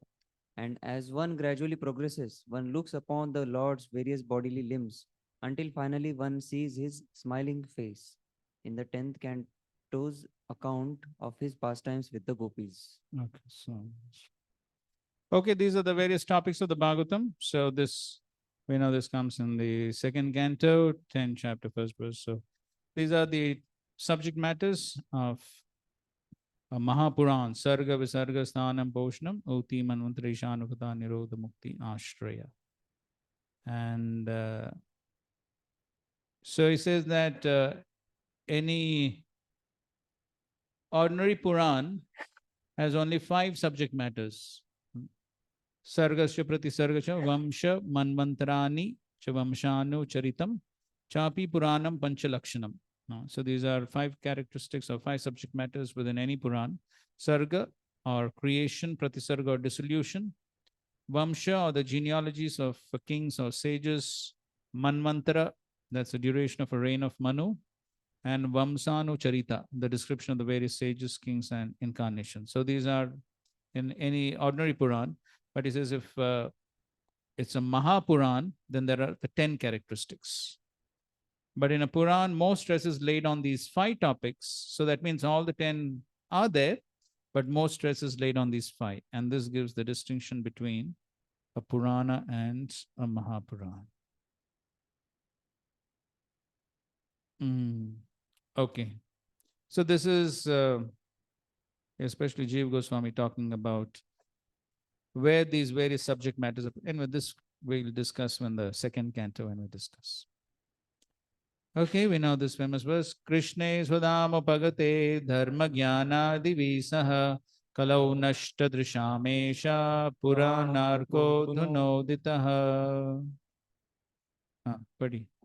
This brilliant Puran is as brilliant as the sun, and it has arisen just after the departure of Lord Krishna to his own abode, accompanied by religion, knowledge, etc. Person who have lost their vision due to the dense darkness of ignorance in this age of Kali shall get light from this Puran. Okay, this from the preface, we read this. And okay, read. Whatever knowledge exists in this world is present in Srimad Bhagavatam. It includes literature, poetry, astronomy, philosophy, religion, and love of Godhead. Continue. Srimad Bhagavatam Pramanam Pramanam Amalam. If one simply reads Srimad Bhagavatam, he gains the topmost education. For if one studies Srimad Bhagavatam, he will be well versed in every subject matter. Yes, all subject matters are there in the Bhagavatam. Pass the mic or? If you study the Srimad Bhagavatam perfectly, then all your education is complete. You don't require any other book to read. You get from Srimad Bhagavatam all material and spiritual knowledge. And at the end, Krishna, this is the prophet. Yes, so all knowledge is available, material and spiritual knowledge, complete education. So therefore, Srila Prabhupada would say, even for the Gurukuls, so he would say that one can teach some English, little bit of Sanskrit and Bhagavatam, that's all. Everything is there in the Bhagavatam. History is there, geography is there, mathematics also, something is there. So, okay, this is from the second verse. This Bhagavad Dharma to Sri Srimad Bhagavatam very carefully. Every knowledge is there. Kimva Parer Ishvara. There is no need of reading any other book. Okay, read. The perfection of life is to understand God. So by reading Srimad Bhagavatam, sadhya immediately Ridi Avradate Ishvaraha, the Supreme Personality of Godhead. By simply reading Bhagavatam, he is already there, but immediately he is realized. That is the perfection of life. Yes. Srila Prabhupada ki jai. Okay, any comments, questions on our discussion so far? Okay, you tell, and then. Just here we read earlier that when I don't understand when it is quoted that there is no need to read any other book. What does it actually mean? Because we have Chaitanya Charitamrita also and other books also. What does it mean? So what is Chaitanya Charitamrita?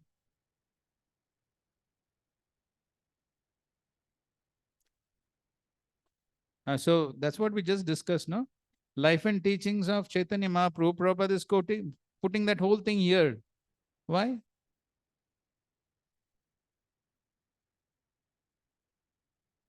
Bhagavatam in practice. So Chaitanya Charitamrita is not different from Bhagavatam. So that is simply Bhagavatam in practice. So everything is based on Bhagavatam, because Bhagavatam means what? Bhagavatam means the philosophy of Krishna consciousness and the life of a Bhagavata, the life of a devotee. That is what Bhagavatam is about. So Chaitanya Charitamrita is based on Bhagavatam. That is why Prabhupada has put Chaitanya Mahaprabhu's life and teachings here. So it is based on Bhagavatam only. And Bhagavad Gita is ABCD. So Bhagavad Gita is preliminary to Bhagavatam. Therefore, Prabhupada said ABCD, graduate study, postgraduate study. But ultimately, everything is based on Bhagavatam. So therefore, that's complete. Everything else could be said to be like an expansion or an extension of Bhagavatam. But basically, Bhagavatam contains everything. Okay. We say Chaitanya Charitamrita as post-graduation study. That means it should have something more than Srimad Bhagavatam. Yes, what is that? There is something more, but it is based on Bhagavatam. So Bhagavatam in practice. Okay. Approach. Same question, little means extra means why their other books are written. That's the point. The other books are basically the same thing to explain Bhagavatam. But means that word doesn't literally mean that means there is no need to read other books. What So that means that if one reads the Bhagavatam, that is sufficient. और कुछ पढ़ने की जरूरत नहीं है. लेकिन अगर कोई बाकी बुक्स भी है, they are based on Bhagavatam only. Okay. So to get a better understanding of Bhagavatam, other books are present. But if one simply reads Bhagavatam, that is also sufficient. ठीक है ना? Guruji, like if I'm doing my overall practice of Krishna consciousness, like So I'm what is meant by overall practice? Means sadhana also, seva also, and chanting, like all these things. But I have some extra time. So in that time, what is more beneficial? Because in Srimad Bhagavatam first canto, there is this verse also, no? Like like Shushrusho Shraddha Dhanasya, like that. That by serving great souls, by serving basically we get taste for Srimad Bhagavatam. And here in our discussion, we discuss that by Kinturadarat Anudinam, like the more we read Srimad Bhagavatam with that respectful attitude, then it increases the taste. So which will help me increase my taste more in that extra time, the rendering seva or studying more Srimad Bhagavatam, like that as a practice? Whatever you want to do. Okay. So it's like individualistic. It's individual, it's based on the need, it's based on what one has a preference for. Different devotees definitely have different tastes. Correct. And so if one has that spare time, extra time, so it depends on many factors. It depends on which time of the day it is, how much one will be in a position to absorb Bhagavatam.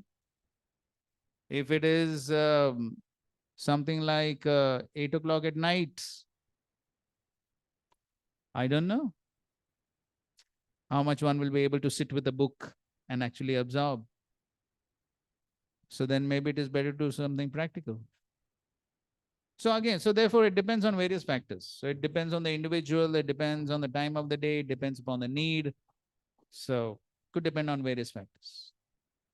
But ultimately, as when we study Nashtaprayeshu Abhadreshu, the Srila Prabhupada explains that there is book Bhagavat and there is person Bhagavat, and serving either of them has equal benefits.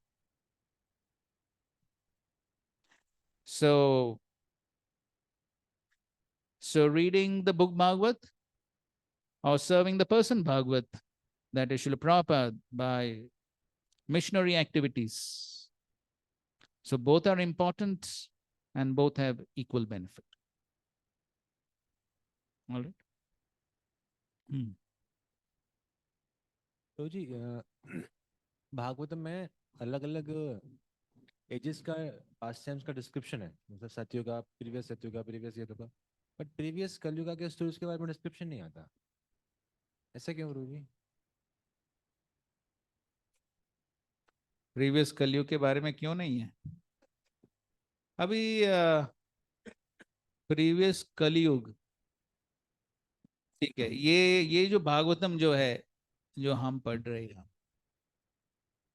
इसको किसने लिखा और कब लिखा वो आगे आएगा, वैसे 4th अध्याय में आएगा वो. But when was it written? 1000 years back. हाँ, तो इसलिए so basically it is talking about everything before that.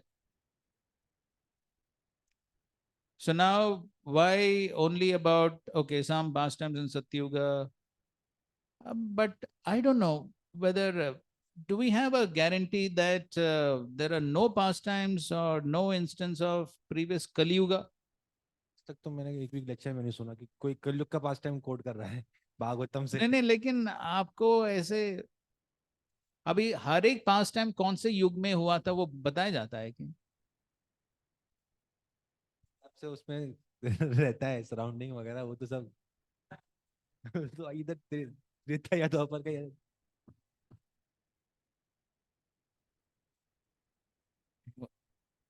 हाँ क्या? नहीं नहीं, अजामिल का पास time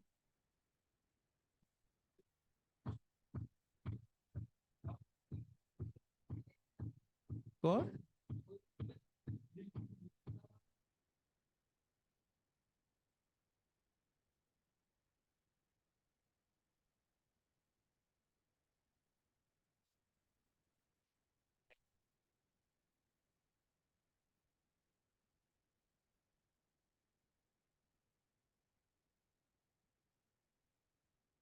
That is like he goes to some other town.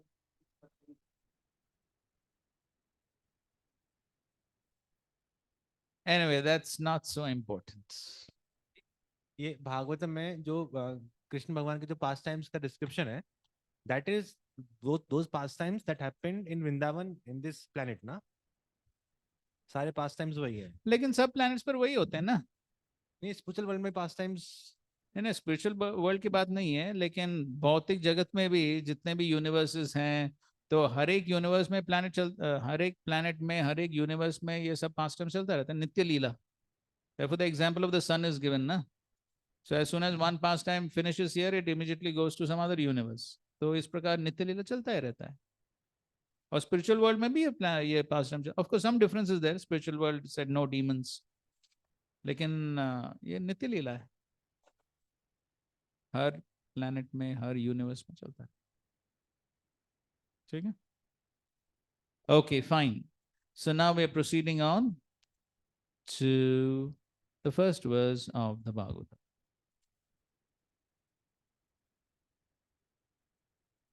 Okay, okay, a quote from Srila Prabhupada, please read.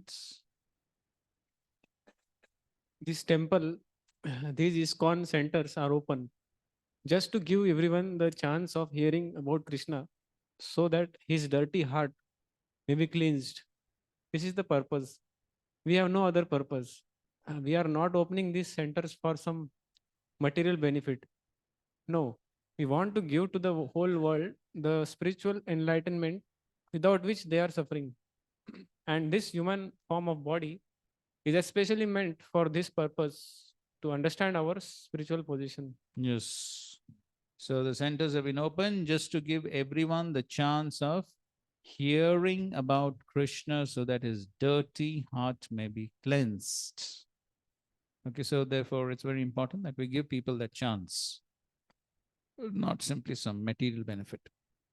Okay, chapter 1 overview. So the first 3 verses are a prelude to the Srimad Bhagavatam, describing the subject, glories, and goal of the Bhagavatam. Verses 4 to 8 setting the scene. So the sages from Naimisharanya performing the 1,000-year sacrifice and the qualifications of the Goswami and the inquiries of the sages. And then basically the last part of the chapter is the 6 questions of the sages. So that's a brief overview. And I'm sure many of you have read this Bhagavatam many times till now. I'm sure many of you must have read. And many of you may have given classes also on these verses of the Bhagavatam. So as far as we are concerned, we would like to especially focus on Srila Prabhupada's purports. Okay? And especially these first 3 verses, and especially the first verse, you might have heard that Srila Bhaktisiddhanta Saraswati Thakur, Srila Prabhupada, has given lectures on this, just this first verse, for 3 months. Where? Yes, Dhaka. Srila Prabhupada himself states this. So just on this one verse, he spoke for 3 months. I don't know whether we have even 3 hours time for that. But so the other acharyas also have given various commentaries. Srila Vishwanath Thakur has presented at least 4 or 5 commentaries on the verse from different perspectives. And so those who are interested can definitely read them. We will present some parts of that, but our main focus will be on Srila Prabhupada's elaborate purports that he has given.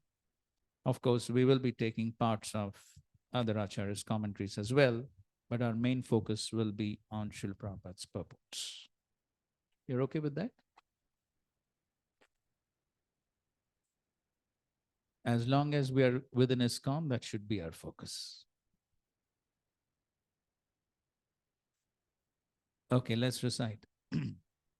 Om Namo Bhagavate Vasudevaya Janmadyasya yato anvayaditratascharteshu abhignaswarat Tene Brahma Ridhaya Adikavaye Muyanti Yatsuraya Tejo Vari Mridam Yatha Vinimayo Yatra Trisargo Mrisha Dhamna Svena Sada Nirastakuhakam Satyam Param Dhimahi. Somebody read the translation.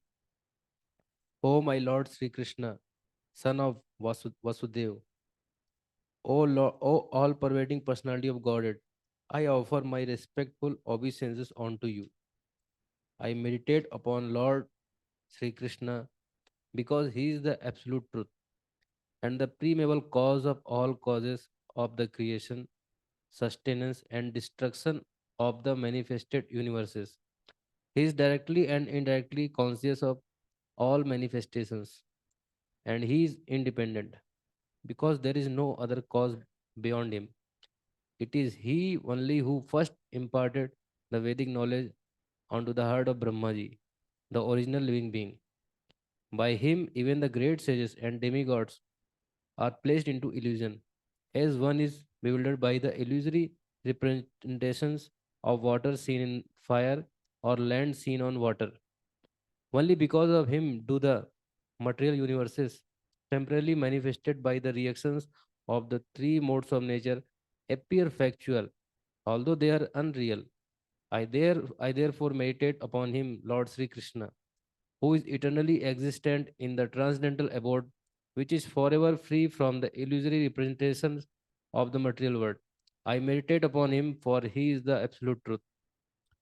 Okay, so somebody can do the first two paragraphs of the purport.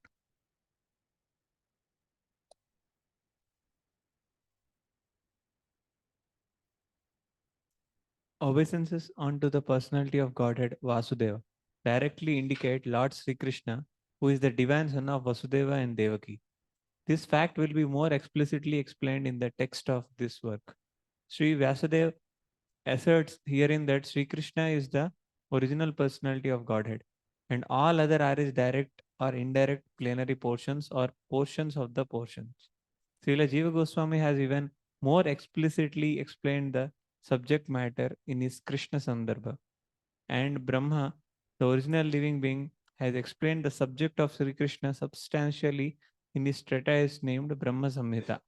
In the Samaveda Upanishad, it is also stated that Lord Sri Krishna is the divine son of Devaki.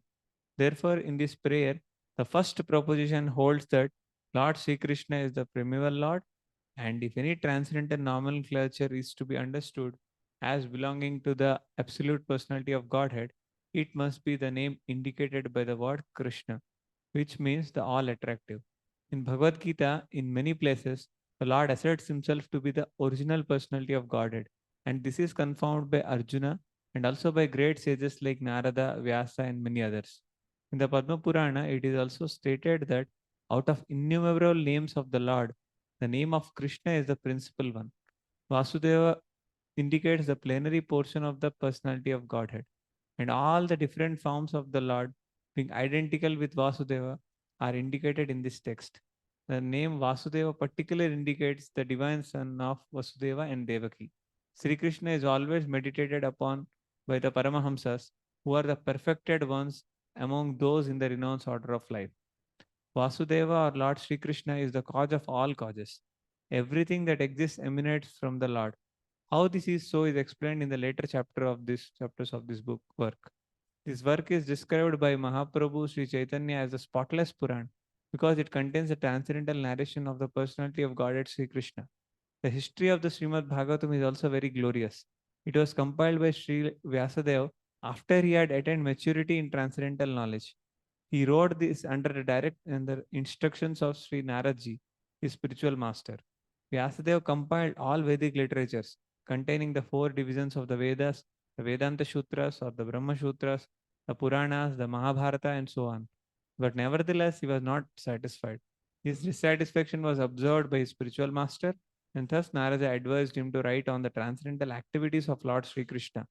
These transcendental activities are described specifically in the 10th canto of this work.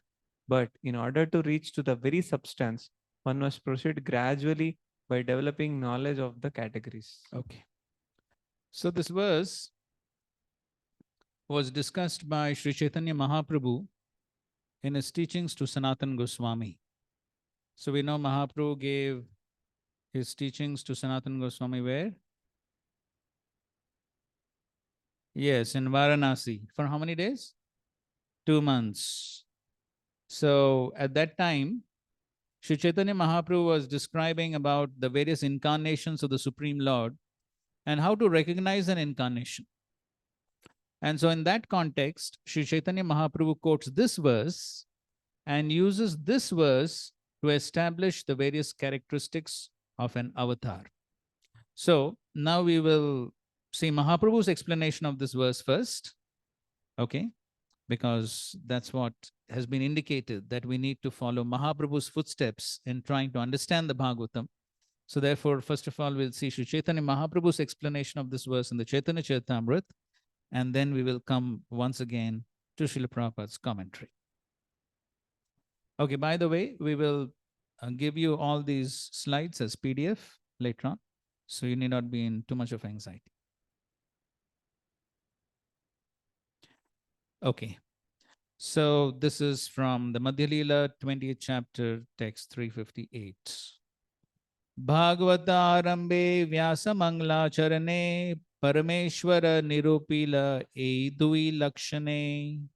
In the auspicious invocation at the beginning of Srimad Bhagavatam, Srila Vyasadeva has described the Supreme Personality of Godhead by these symptoms. Okay, so this is Mangalacharan of Vyasadeva. So the first 3 verses are Srila Vyasadeva's Mangalacharan while he's writing Srimad Bhagavatam. So just like every author writes his Mangalacharan before beginning to write the book. So in the same way, here Vyasadeva is also offering his Mangalacharan in the form of these 3 verses as he's writing the Srimad Bhagavatam. So in the Adi Leela 122, Krishnadas Kaviraj Goswami presents what are the 3 purposes of writing a Mangalacharan. Se Mangalacharana hoya trivida prakar, vastu nirdesh ashirvad namaskar. So these are 3 purposes of the Mangalacharan: vastu nirdesh, ashirvad, and namaskar. Invocation involves 3 processes: defining the objective, that means the purpose of the book, offering benedictions, and offering obeisances. So just like at the beginning of the Bhakti Rasamrita Sindhu also, Rupa Goswami offers Mangalacharan. So in the first verse of the Bhakti Rasamrita Sindhu, he is defining the objective of the book. What is that? Bhakti Rasamrita Sindhu?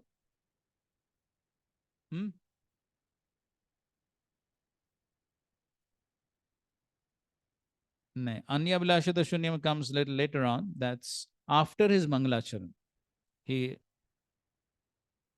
Rasamrita Murti, yes.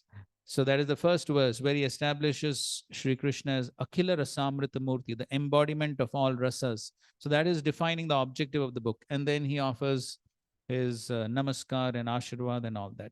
So these are the 3 purposes of any Mangalacharan.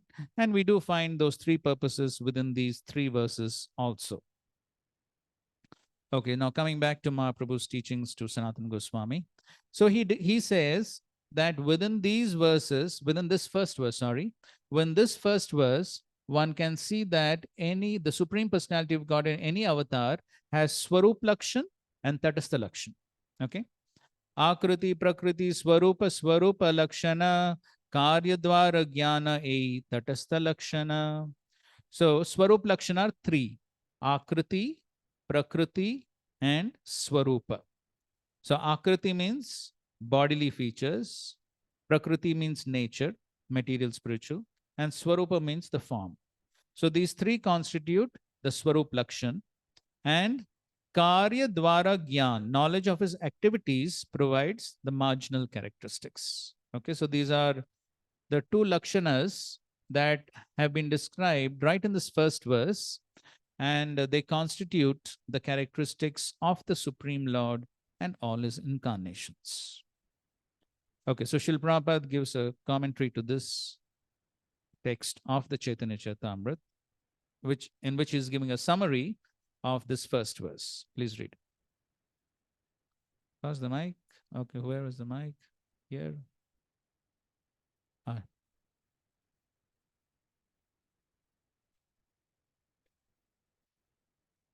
From Srimad Bhagavatam links the Srimad Bhagavatam with the Vedanta Sutra with the words Janmadi Asyataha. Okay, so this verse links the Srimad Bhagavatam with the Vedanta Sutra. So just like the first aphorism, the first sutra of the Vedanta Sutra is what?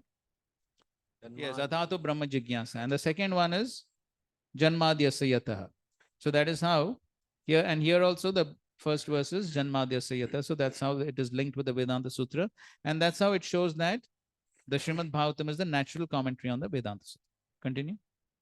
It is stated that the Supreme Personality of Godhead, Vasudev, is the absolute truth beyond the material creation. This has been accepted by all acharyas. Even Shankaracharya, the most elevated impersonalist, says in the beginning of his commentary on the Bhagavad Gita, Narayano Paro Avyaktat. When this material creation is not yet manifested from the Mahat Tattva, it is called Avyakta. And when it is demonstrated from the total energy, it is called Vyakta. Narayana, the Supreme Personality of Godhead, is beyond this Vyakta Avyakta, manifested and unmanifested material nature. This is the chief qualification of the Supreme Personality of Godhead when he assumes a particular incarnation. Okay, so here he's talking about the nature of the absolute truth. So the nature of the absolute truth is he's paraha, transcendental. He's always transcendental, beyond this vyakta and avyakta, manifested and non-manifested material creation. So there's a chief qualification of the Supreme Personality of Godhead and assumes particular incarnation. So he's always remains on the transcendental platform and is never affected by the material energy. Continue, please. Since Krishna is beyond the cosmic creation, he is in the exalted position of being able to remember everything in the past. Everything within the cosmic creation has a material body. But Krishna, being beyond the material cosmic creation, always has a spiritual body. He imparted Vedic knowledge into the heart of Brahma. Although Brahma is the most important and exalted personality within this universe, he could not remember what he did in his past life. Krishna had to remind him through the heart. When Lord Brahma was thus inspired, he was able to create the entire universe. Remembering everything about the past and inspiring Lord Brahma to create are vivid examples of the characteristics called Swarup Lakshan and Tatastha Lakshan. Okay, so Prabhupada is giving a sort of summary. Now we'll go into a little more details of what are the Swarup and Tatastha Lakshan as spoken by Sri Chaitanya Mahaprabhu. ए श्लोके परम शब्दे कृष्ण निरूपण सत्यम शब्दे कहे तार स्वरूप लक्षण. So in this invocation of the Srimad Bhagavatam, the word param, so which comes then satyam param dhimahi.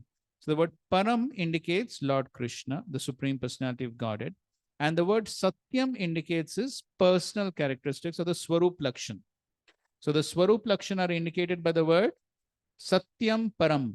So that indicates Swarup Lakshana, or the various characteristics of the Supreme Absolute Truth. Of course, more details we'll discuss later on. But what is Swarup Lakshana and what is Tatastha Lakshana? So the word Param Satyam is indicated by or denotes the Swarup Lakshana. Vishwa Shrishti Adi Kaila Veda Brahma Ke Padaila Artha Vigyata Swarupa Shakti Maya Dura Kaila. In that same verse, it is stated that the Lord is the creator, maintainer, and annihilator of the cosmic manifestation. So that comes in Janma Adi. Janma Adi. It indicates creation, maintenance, destruction. And then He enabled Lord Brahma to create the universe by infusing him with knowledge of the Vedas, Tene Brahma Hridaya Adi Kavaye. So it is also stated that the Lord has full knowledge, directly and indirectly. So Avijña Swarat, that he knows past, present, and future, and that his personal energy is separate from Maya, the illusory energy. Sabakar Yatara Tatastha Lakshana Anya Avatara Aiche Jani Muigana. All these activities are his marginal characteristics. So the activities, that is Janma Adi, how creation, maintenance, destruction, how he gives knowledge to Brahma. So all these activities constitute Tatastha Lakshana. All these activities are his marginal characteristics. Great saintly persons understand the incarnations of the Supreme Personality of Godhead by the indications of the two characteristics known as Swarup and Tatastha. All the incarnations of Krishna should be understood in this way. All right, so this is how Mahaprabhu describes the verse in the form of Swarup Lakshan and Tatastha Lakshan. So what are Swarup Lakshan? Akriti, Prakriti, Swarupa. Okay, so Akriti means bodily features, the Prakriti means nature, and Swarup means form. So, and in this verse, the Swarup Lakshan are indicated by the words Satyam Param, Satyam Param. And then the Tatastha Lakshan are the various characteristics, that is Janma Adi and Tene Brahma Hridaya Adi Kave. So, those are the Tatastha Lakshan. Okay. So, now coming to a further understanding of this verse based upon Srila Prabhupada's commentary. So first of all, the first thing is Om Namo Bhagavate Vasudevaya. As Srila Prabhupada writes towards the end of his first paragraph, Srila Prabhupada writes, Vasudev indicates the plenary portion of the personality of Godhead, and all the different forms of the Lord being identical with Vasudev are indicated in this text. So all forms are identical with Vasudev. From which verse of the Brahma Samhita can we understand this?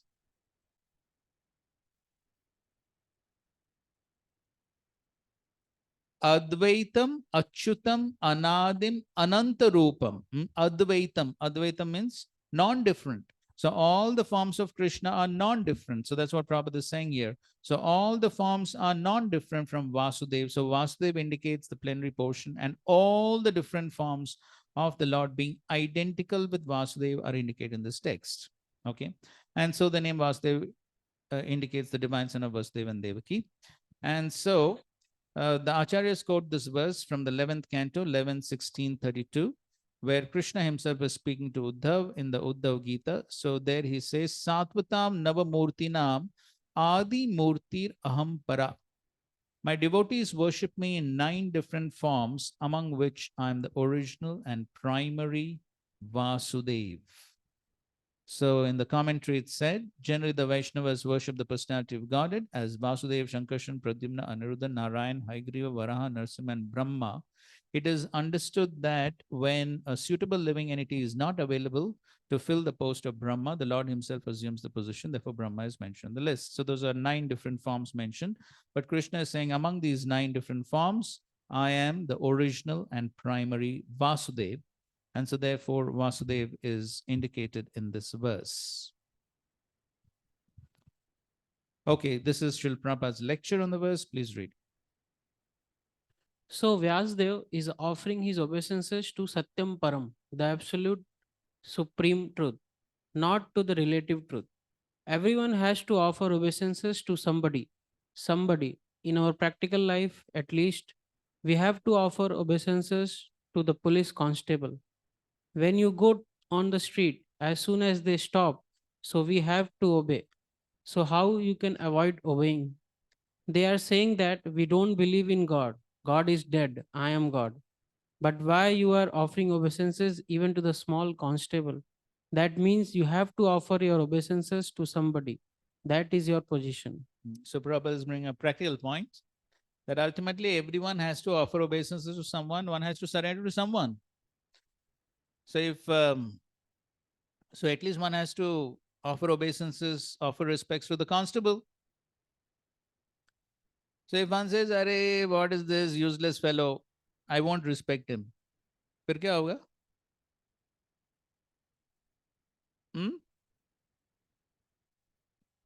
अगर traffic constable है तो fine.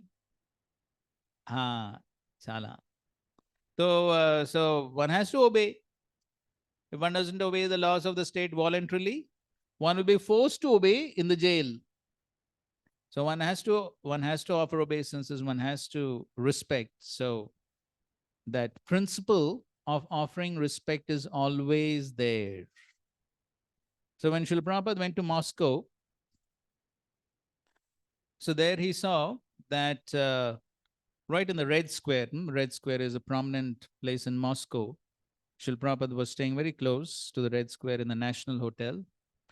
And there, very close to that place, was the tomb of Lenin. Tomb. Tomb matlab, in our terms, samadhi. So that tomb of Lenin was there. And Srila Prabhupada saw there was a long line of people to have darshan of Lenin. अभी वो तो अंदर है, अभी वो कहाँ गया किसको पता नहीं अभी. But whatever it is. So long line of people. So then Srila Prabhupada said, and which of course he spoke to Kotovsky also, which Srila Prabhupada often refers to. So he says, what is the difference between your philosophy and our philosophy? The principle is the same. You offer respect to Lenin, we offer respect to Krishna. So the principle of offering respect is there in both the places. Okay? So they're waiting in line to have darshan of Lenin. Of course, we wait in line to have darshan of the Lord. So therefore, when speaking to Kotovsky also, Srila Prabhupada said, where is the conflict between your philosophy and our philosophy? Is the same. But only thing is, you follow a person with 4 defects. We are following the Supreme Lord who is free from defects. That is the difference. But the essential principle is always there. Okay. Okay, another lecture of Prabhupada. Okay, read. Is explaining what is Krishna. First of all, let us understand what is Krishna. Then we enter into the other information of Krishna. So our Krishna consciousness moment is against all this rascaldom. So false gods, rascaldom. We present, here is God. Take his name, take his address also. That is also, it is so perfect. They are searching after God. We are giving the name, address, activity, everything, quality, all. Okay, so everything about the Supreme Lord is being used. Janmadi Yasya Yataha. Srimad Bhagavatam 111. That is the first Vedanta Sutra. The Srimad Bhagavatam is the natural commentary on Vedanta Sutra. Vedanta Sutra philosophy was expounded by Vyasadeva, Mahamuni, and thinking that in future so many fools and rascals will misuse the Vedanta Sutra as so-called Vedantists and send all people to hell. Therefore, he personally wrote this commentary on Vedanta Sutra, the Srimad Bhagavatam. Bhashyam Brahma Sutranam Vedartha Paribrahmitaha. This is Bhashya. Bhashya means commentary. Therefore, he begins from the first aphorism of Vedanta Sutra, Janmadhyasya Yataha. Okay, so this commentary on the Vedanta Sutra. Okay, fine. So now we will go part by part of the verse. So the first part is Janma Adi. Janmadhyasya Janma Adi. So the Supreme Absolute Truth, he is responsible for the creation, sustenance, and destruction of the manifested universes. Okay. So now regarding this, Srila Prabhupada is describing in the 3rd paragraph of his purport. So now read the 3rd paragraph of the purport. You can read the 3rd and the 4th, where Srila Prabhupada is especially establishing this part, Janma Adi. It is natural that a philosophical mind wants to know about the origin of the creation. At night, he sees the stars in the sky, and he naturally speculates about their inhabitants. Such inquiries are natural for man because man has a developed consciousness which is higher than that of the animals. The author of Srimad Bhagavatam gives a direct answer to such inquiries. He says that the Lord Sri Krishna is the origin of all creation. He is not only the creator of the universe, but the destroyer as well. The manifested cosmic nature is created at a certain period by the will of the Lord. It is maintained for some time and then it is annihilated by His will. Therefore, the supreme will is behind all cosmic activities. Of course, there are atheists of various categories who do not believe in a creator, but that is due to a poor fund of knowledge. The modern scientist, for example, has created space satellites, and by some arrangement or other, these satellites are thrown into the outer space to fly for some time at the control of the scientist who is far away. Similarly, all the universes with in all the universes with innumerable stars and planets are controlled by the intelligence of the personality of Godhead. In Vedic literatures, it is said that the absolute truth, personality of Godhead, is the chief amongst all living personalities. All living beings, beginning from the first created being, Brahma, down to the smallest ant, are individual living beings. And above Brahma, there are even other living beings with individual capacities. And the personality of Godhead is also a similar living being. And he is an individual as are the other living beings. But the Supreme Lord or the Supreme Living Being has the greatest intelligence, and he possesses supermost inconceivable energies of all different varieties. If a man's brain can produce a space satellite, one can very easily imagine how brains higher than man can produce similar wonderful things which are far superior. The reasonable person will easily accept this argument, but there are stubborn atheists who would never agree. Srila Vyasadeva, however, at once accepts the Supreme Intelligence as the Parameshwara. He offers his respectful obeisances unto the Supreme Intelligence, addressed as the Para or the Parameshwara or the Supreme Personality of Godhead. And that Parameshwara is Sri Krishna, as admitted in the Bhagavad Gita and other scriptures delivered by Sri Vyasadeva and specifically in this Srimad Bhagavatam. In Bhagavad Gita, the Lord says that there is no other Paratattva, Samam Bonam, than himself. Therefore, Sri Vyasadeva at once worships the Paratattva, Sri Krishna, whose transcendental activities are described in the 10th canto. Yes. So here Srila Prabhupada is explaining how the Supreme Lord is the creator, maintainer, destroyer. So there's so many different theories as to the creation of this universe. Big Bang theory, chemical evolution theory. So people have so many different theories. Creation took place from a chunk and so on and so forth. So many different theories could be there, but here very clearly Vyasadeva is establishing that the supreme absolute truth is responsible for the creation, maintenance, and destruction. The example Prabhupada is giving is that even for a space satellite, so many scientists are involved. So if a brain of an intelligent person is required to produce a space satellite and send it into space, then how much more intelligence will be required for creating so many unlimited universes and planets and float them into space? Logical question, correct? So therefore, definitely there is a Supreme Lord who is the creator.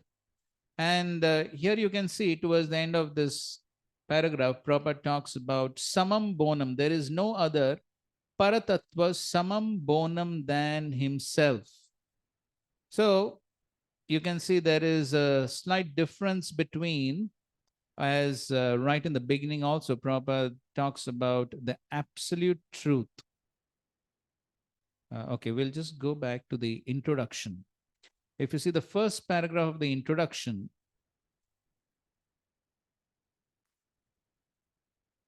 see the first sentence of the introduction, Prabhupada writes, the conception of God and the conception of absolute truth are not on the same level. So Abhishek Prabhu is saying yes. So please explain.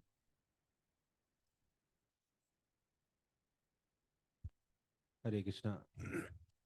Guruji, the conception of absolute truth mainly talks about his superiority, right? Like he's a controller, he's a maintainer.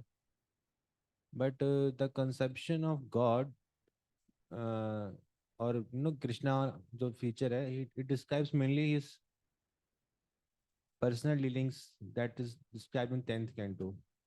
That is God. That is Krishna. That is Krishna. God is like all powerful. Acha. Yeah. God is like also vague concept, but Krishna is more clear. ठीक है, who is God? That is Krishna. हाँ. वो ठीक है, लेकिन यहाँ पर God और absolute truth इन दोनों में क्या अंतर है? Absolute truth, it can also be like impersonal feature also, that is also one of the aspect of the absolute truth. Yeah. So that someone can interpret that is superior. ठीक है. So anyways, Prabhupada explains in the rest of the purport, I mean that introduction.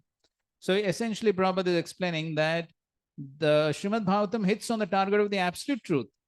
The conception of God indicates controller, whereas the conception of the absolute truth indicates the summum bonum or the ultimate source of all energies. There is no difference of opinion about the personal feature of God as the controller, because a controller cannot be impersonal.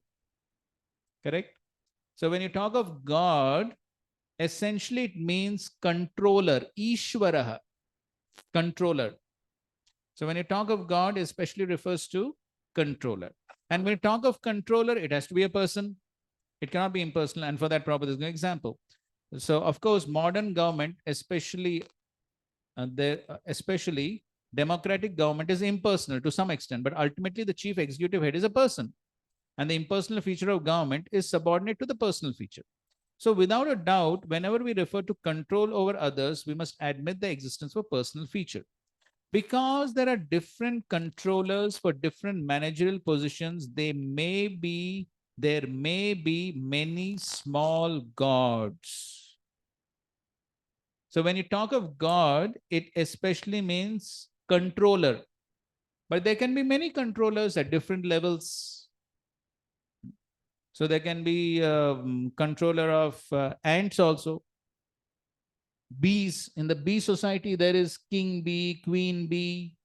Especially the queen is said to be very powerful. So there also there is controller. So there can be many Ishwaras, there can be many gods, but there is only one absolute truth, or as Prabhupada precisely said, supreme personality of Godhead. Prabhupada, another example, there can be many clerks, but there is one head clerk. So similarly, there are many gods, but there is one head god. So therefore, Prabhupada put that Godhead.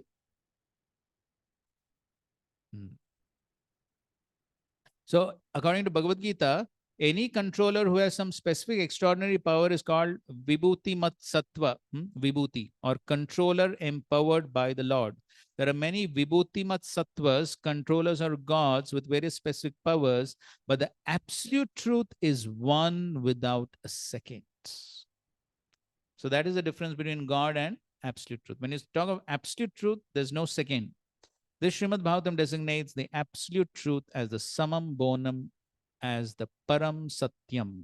Okay, so that's very clear as to why only absolute truth. We're talking about the absolute truth. And that absolute truth is also the source of, has the various features, Brahman, Paramatma, and Bhagwan, and is also the source of all the energies. So that is the first thing. Janma adi, janmadyasya yataha, anvayad itaratascha.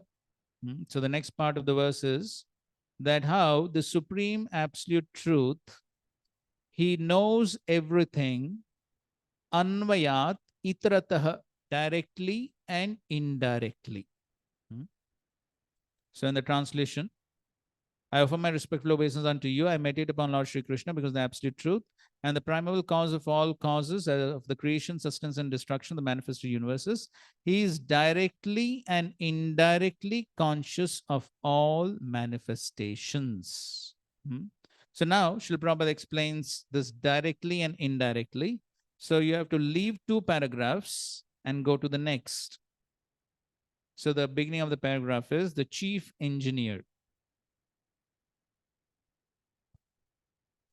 The chief engineer for complicated construction does not personally take part in the construction, but he knows every nook and corner because everything is done under his direction. He knows everything about the construction, both directly and indirectly. Similarly, the personality of Godhead, who is a supreme engineer of this cosmic manifestation, knows every nook and corner, although affairs are being carried out by demigods. Beginning from Brahma down to the insignificant ant, no one is independent in the material creation. The hand of the Lord is seen everywhere. All material elements, as well as all spiritual sparks,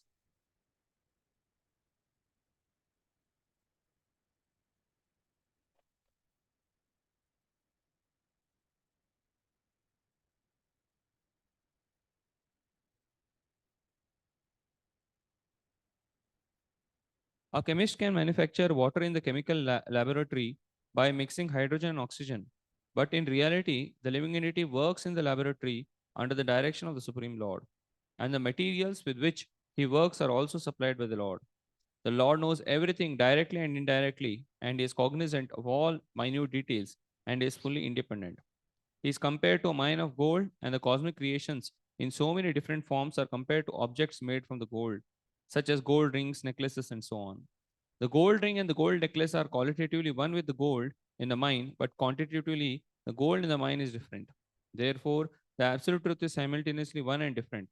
Therefore, the absolute truth is simultaneously one and different. Therefore, nothing is absolutely equally the absolute truth, but at the same time, nothing is independent of the absolute truth. One more paragraph. Conditioned souls beginning from Brahma, who engineers the entire universe, down to the insignificant ant, are all creating, but none of them are independent of the Supreme Lord. The materialist wrongly thinks that there is no creator other than his own self. This is called Maya or illusion. Because of his poor fund of knowledge, the materialist cannot see beyond the purview of his imperfect senses, and thus he thinks that matter automatically takes its own shape without the aid of a superior intelligence. This is refuted in the sloka by Srila Vyasadeva. Since the complete whole of the absolute truth is the source of everything, nothing can be independent of the body of the absolute truth. Whatever happens to the body quickly becomes known to the embodied. Similarly, the creation is the body of the absolute whole. Therefore, the absolute knows everything directly and indirectly that happens in the creation. Okay. So here, the absolute truth knows everything directly and indirectly. Anvayad itarataha. So what is this directly and indirectly? Srila Prabhupada is explaining with the help of the analogy of the chief engineer. So the building is constructed by the engineer, correct? But what does the engineer do?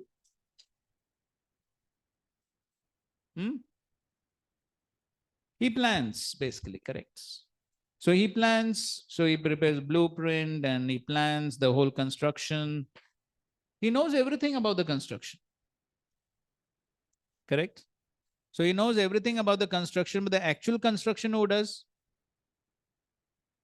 So many other laborers do the construction. So many other laborers do the construction. But he knows everything about the construction. So indirectly, he knows everything about the construction. Directly, some other people may be involved. But he knows that also. He knows what they are doing. Those people, what they are doing, he knows that also. So that's how he knows about the building directly as well as indirectly. Both ways he knows. So though he may not be directly involved, but because they are also working under his direction, he knows directly also. So directly also he knows, indirectly also he knows. Now similarly, as far as Supreme Lord is concerned, as Prabhupada writes here, whatever happens to the body quickly becomes known to the embodied. Similarly, the creation is the body of the absolute whole. So as we, this entire creation is what? Body of the Supreme Lord. How? Reference क्या है इसके लिए?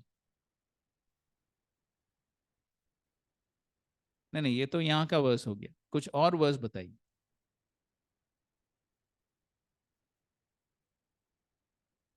मत्त परतरम न अन्यत् किंचित अस्ति धनंजय, ठीक है, वो वासुदेव सर्वमति, ठीक है। मोर स्पेसिफिक, हाँ 9 चैप्टर कौन सा वर्स है? 9 चैप्टर अहम सर्वस्य प्रभु कौन सा वर्स है?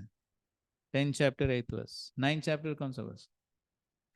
4th वर्स, मया तदम इदम सर्वम जगत अव्यक्त मूर्तिना मत्स्थानि सर्वभूतानि न चाहम तेष्वस्थितः. So there Krishna is saying, I am spread throughout the entire universe. Maya tadam idam sarvam jagat. I am spread throughout the jagat, throughout the universe. As what? Avyakta murtina. So what is this avyakta murtina? Unmanifested form in the form of his various energies. So therefore, Srila Prabhupada is explaining that this entire creation is a combination of two energies. That also Krishna tells in Bhagavad Gita. Which two energies? Which was? हाँ, उसके पहले क्या है? उसके पहले हाँ, भूमिरापो नल वायु खम मनो बुद्धिरेव च अहंकार इत्यमे भिन्ना प्रकृति आश्रदा. उसके बाद अपरिमितस्त्वान्यम विद्धि प्रकृति में परम जीवभूता महाबाहो ये इदम दारिते जगत. 7.4 and 5. And in the 6th verse, Krishna says that the entire creation is basically combination of these two, para-prakriti, apara-prakriti. So the entire creation is basically the Lord's energies, avyakta murtina. So this is basically, this is also murtina, this is also form. What is this form called? Virat Purush.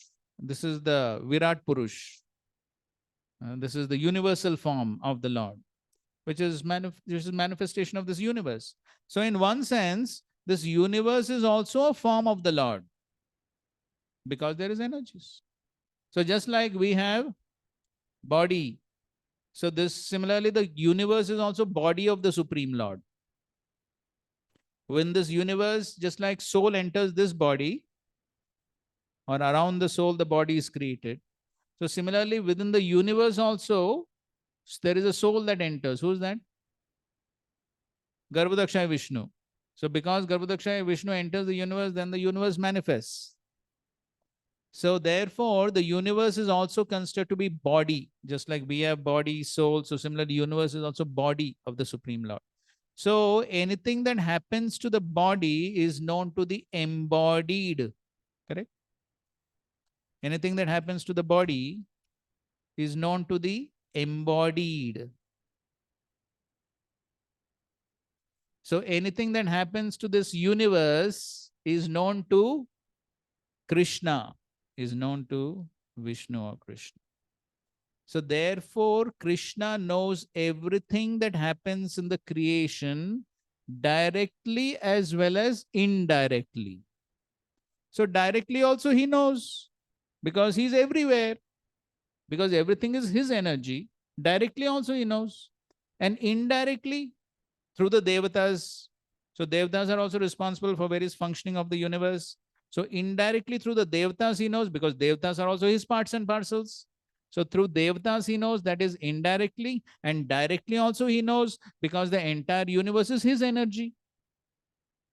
समझ में आ रहा है ना? So that's how Krishna knows everything directly and indirectly, because the entire universe is Krishna. Entire universe is Krishna, because on the basis of the philosophy, Shakti, Shaktimatayor, Abheda. There is no difference between Shakti and Shaktiman. Now we won't get into those details. वो भगवद गीता में चर्चा किया था हमने, याद है? No difference between Shakti and Shaktiman. एक example बताओ.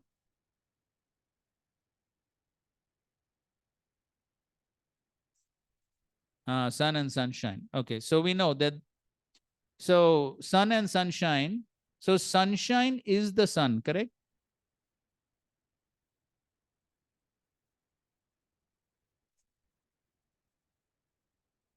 So sun is manifested through sunshine.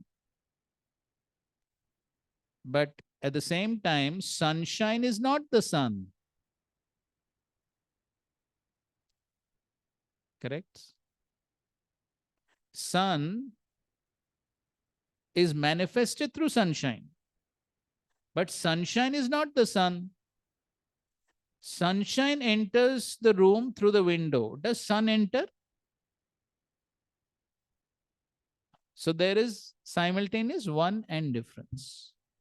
So similarly, the entire universe is Krishna, but Krishna is not the universe. So there may be a little difficulty to understand. Therefore, it is achintya tattva. It is not so easy to understand.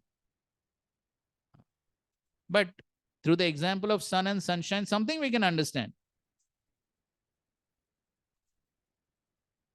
So now Prabhupada explains that same philosophy through another practical example.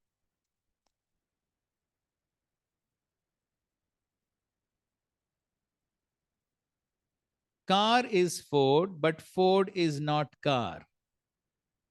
Ye padho.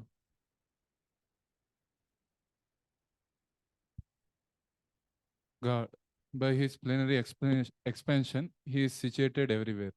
Therefore, his name is Vasudeva. Now, Vasudeva is the origin of everything. So that is explained in the Bhagavad Gita, Vasudevaha Sarvamiti Samahatma Sudurlabhaha. Anyway, anyone who has understood that everything, whatever we see, that is Vasudeva. But we should always remember that Vasudeva is everything. Still, everything is not Vasudeva. Just like a big factory. In your country or in America, that Ford, Mr. Ford, he has got very big factory. So in the factory, everywhere the Mr. Ford is there. But if you have to see Mr. Ford, you cannot see the car Ford and you become satisfied. The car is also written there, Ford. So if I want to see Mr. Ford and if we see the car and we say, now I have met with Mr. Ford, that is foolishness. The car is Ford, but Ford is not the car. Not the car. So on every car it is written Ford. So car is Ford, but Mr. Ford is not the car.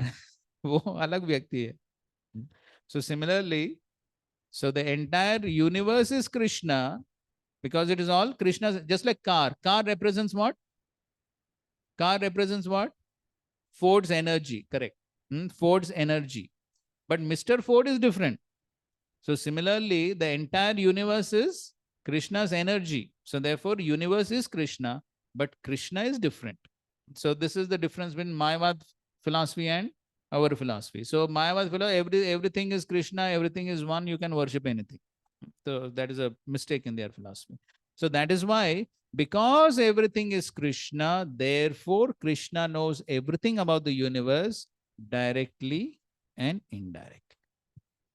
ठीक है? हाँ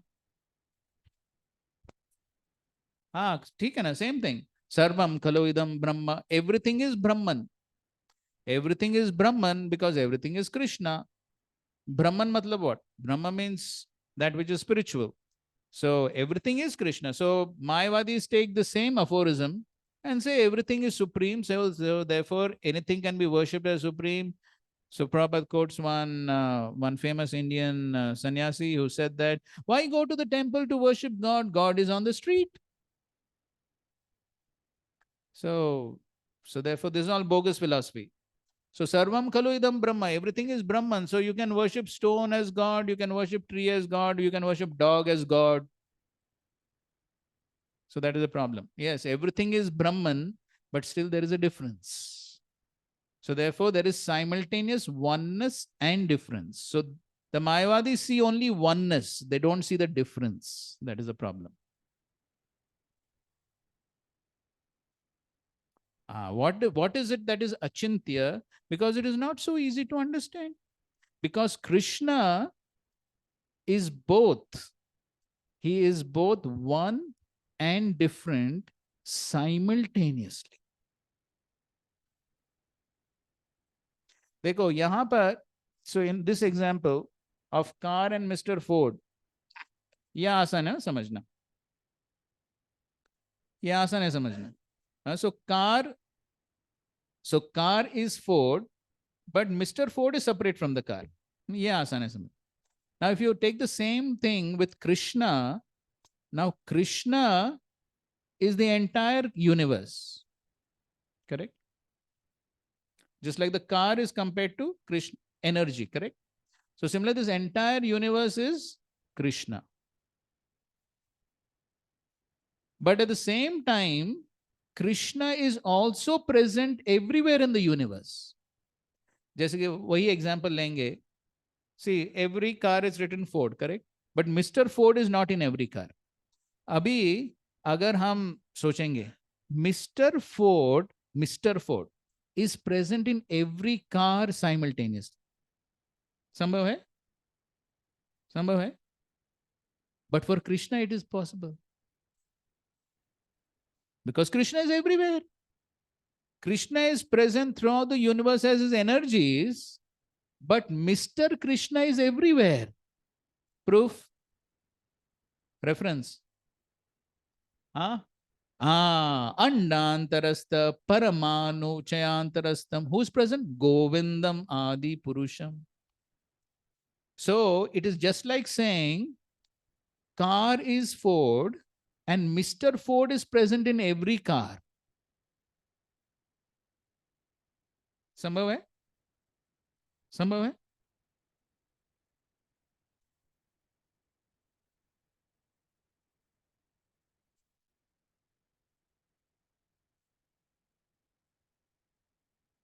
No, that is wrong.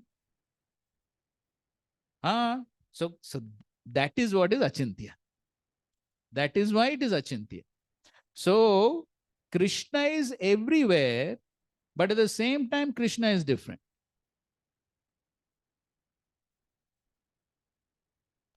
Krishna is present everywhere in the form of his energies. Krishna as a person is also present everywhere. But yet, Krishna and his energies are different. It is just like saying, car is Ford, Mr. Ford is in every car, but still Mr. Ford is separate from the car. समझ में आया? नहीं समझ में आएगा. because this is not within our conception. ये हमारे लिए संभव नहीं है. For an ordinary person, this is not possible. Only Krishna can do this. Therefore, it is Achintya. ठीक है? But Paramatma is not different from Krishna. No. See, what Brahmaji is saying, Govindam Adi Purusham. Andantarastha Paramanu. Who is present? Govinda is present. So you can say, Govinda is present. Paramatma is also present as Shirodakshaya Vishnu. So, when it comes to Krishna, it is not so easy to understand. So, therefore, it is Achintya. ठीक है?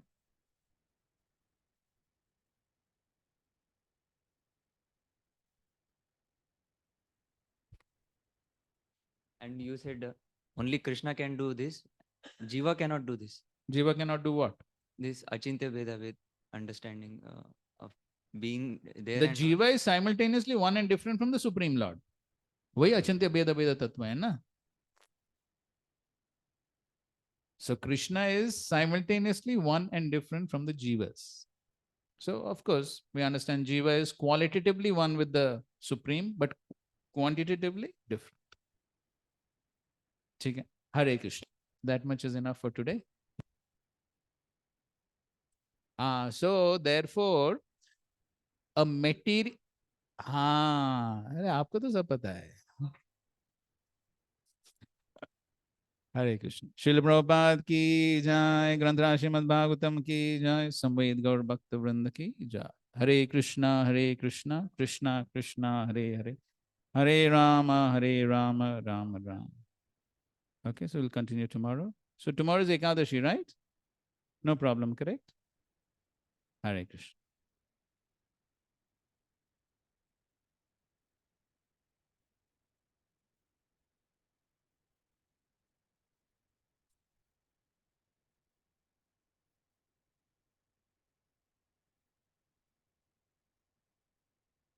हाँ, तो क्या timing रखना है?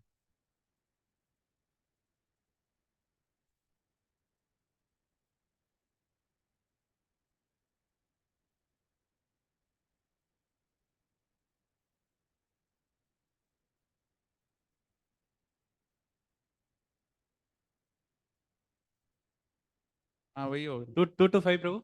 हाँ, 2 to 5.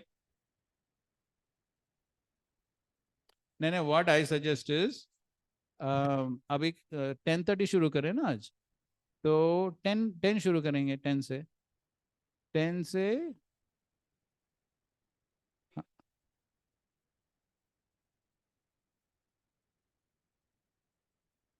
10 to, नहीं, straight one slot, 10 to 1 चलेगा? 3 घंटे हो गया ना? अरे वो स्टार्ट होते होते 12:45 होता है। हाँ हाँ, 15 मिनट टॉलरेट कर सकते हैं ना? ओके, 10 to 1 चलेगा सबको? Raise of hands please, 10 to 1।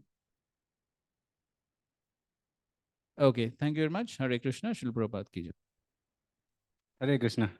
There is one announcement, please wait. So, everyone of you know that OBA and CBA assessment, everything.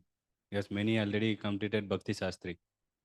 So, for this Bhakti Vaibhav, there will be every month one unit we will complete, mostly. So, at the end of the unit, the OBA CBA date will be announced. So, Amit Prabhu is your coordinator. So, everyone, you don't know, right? You and that Prabhu. So, Amit Prabhu will be your coordinator. He will give you the exam date. So, I request you to come for offline. Matlab you come and write exam here. You can give online. You and that another devotee from Dharwad. You. So, you can give online close book exam.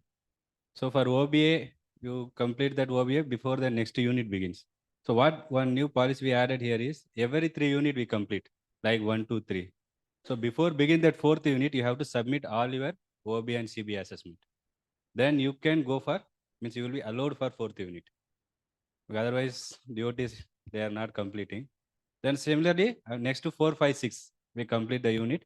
So it is just like in school, na?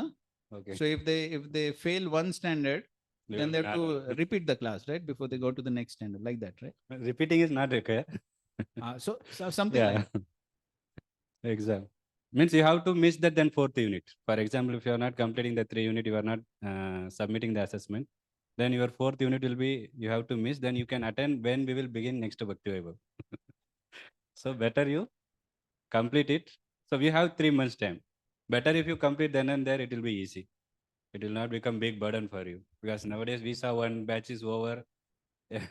Prabhu knows that how much. Meru Mountain. So Raisam Prabhu gave only 2 months time to complete everything. So 2 months it is not possible, but when we gave some more time, but I don't know how many See, will the complete. best thing is when it is fresh, you write, it is very easy, correct? The more you keep pending, more difficult it becomes. So in fact, so tomorrow immediately we'll tell you OBA question. So as we are discussing only, you can write. So then it becomes very easy. But if you write after many days, what was it? Oh, pura ye करना पड़ता, ठीक है ना? So close book at the end of the unit. ठीक है? Hare Krishna. So you complete this 3 unit, then you will be allowed for 4th unit, and your exam, close book exam will be next before the next unit begins. Then we are planning to have your batch second week or 4th week. So, booklet, handbook. Actually, what the problem we have now, we are making handbook. For 3 units, we have handbook that we will circulate it to you. So we have Mayapur Institute handbook. Now we are making for BVRV. So we will give, now 3 units we have. We are 3 units ready now, bro. Adiban Pro made 3 units. 7 unit. So we will share that. Soft copy will give. Somebody wants hard copy. They don't have laptop. Somebody is there. Okay, you can get hard copy then.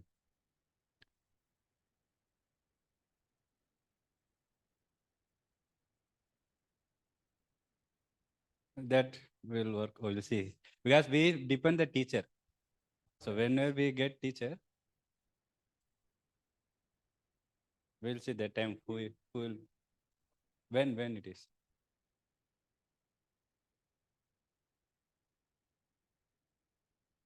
So you can discuss with Prabhuji.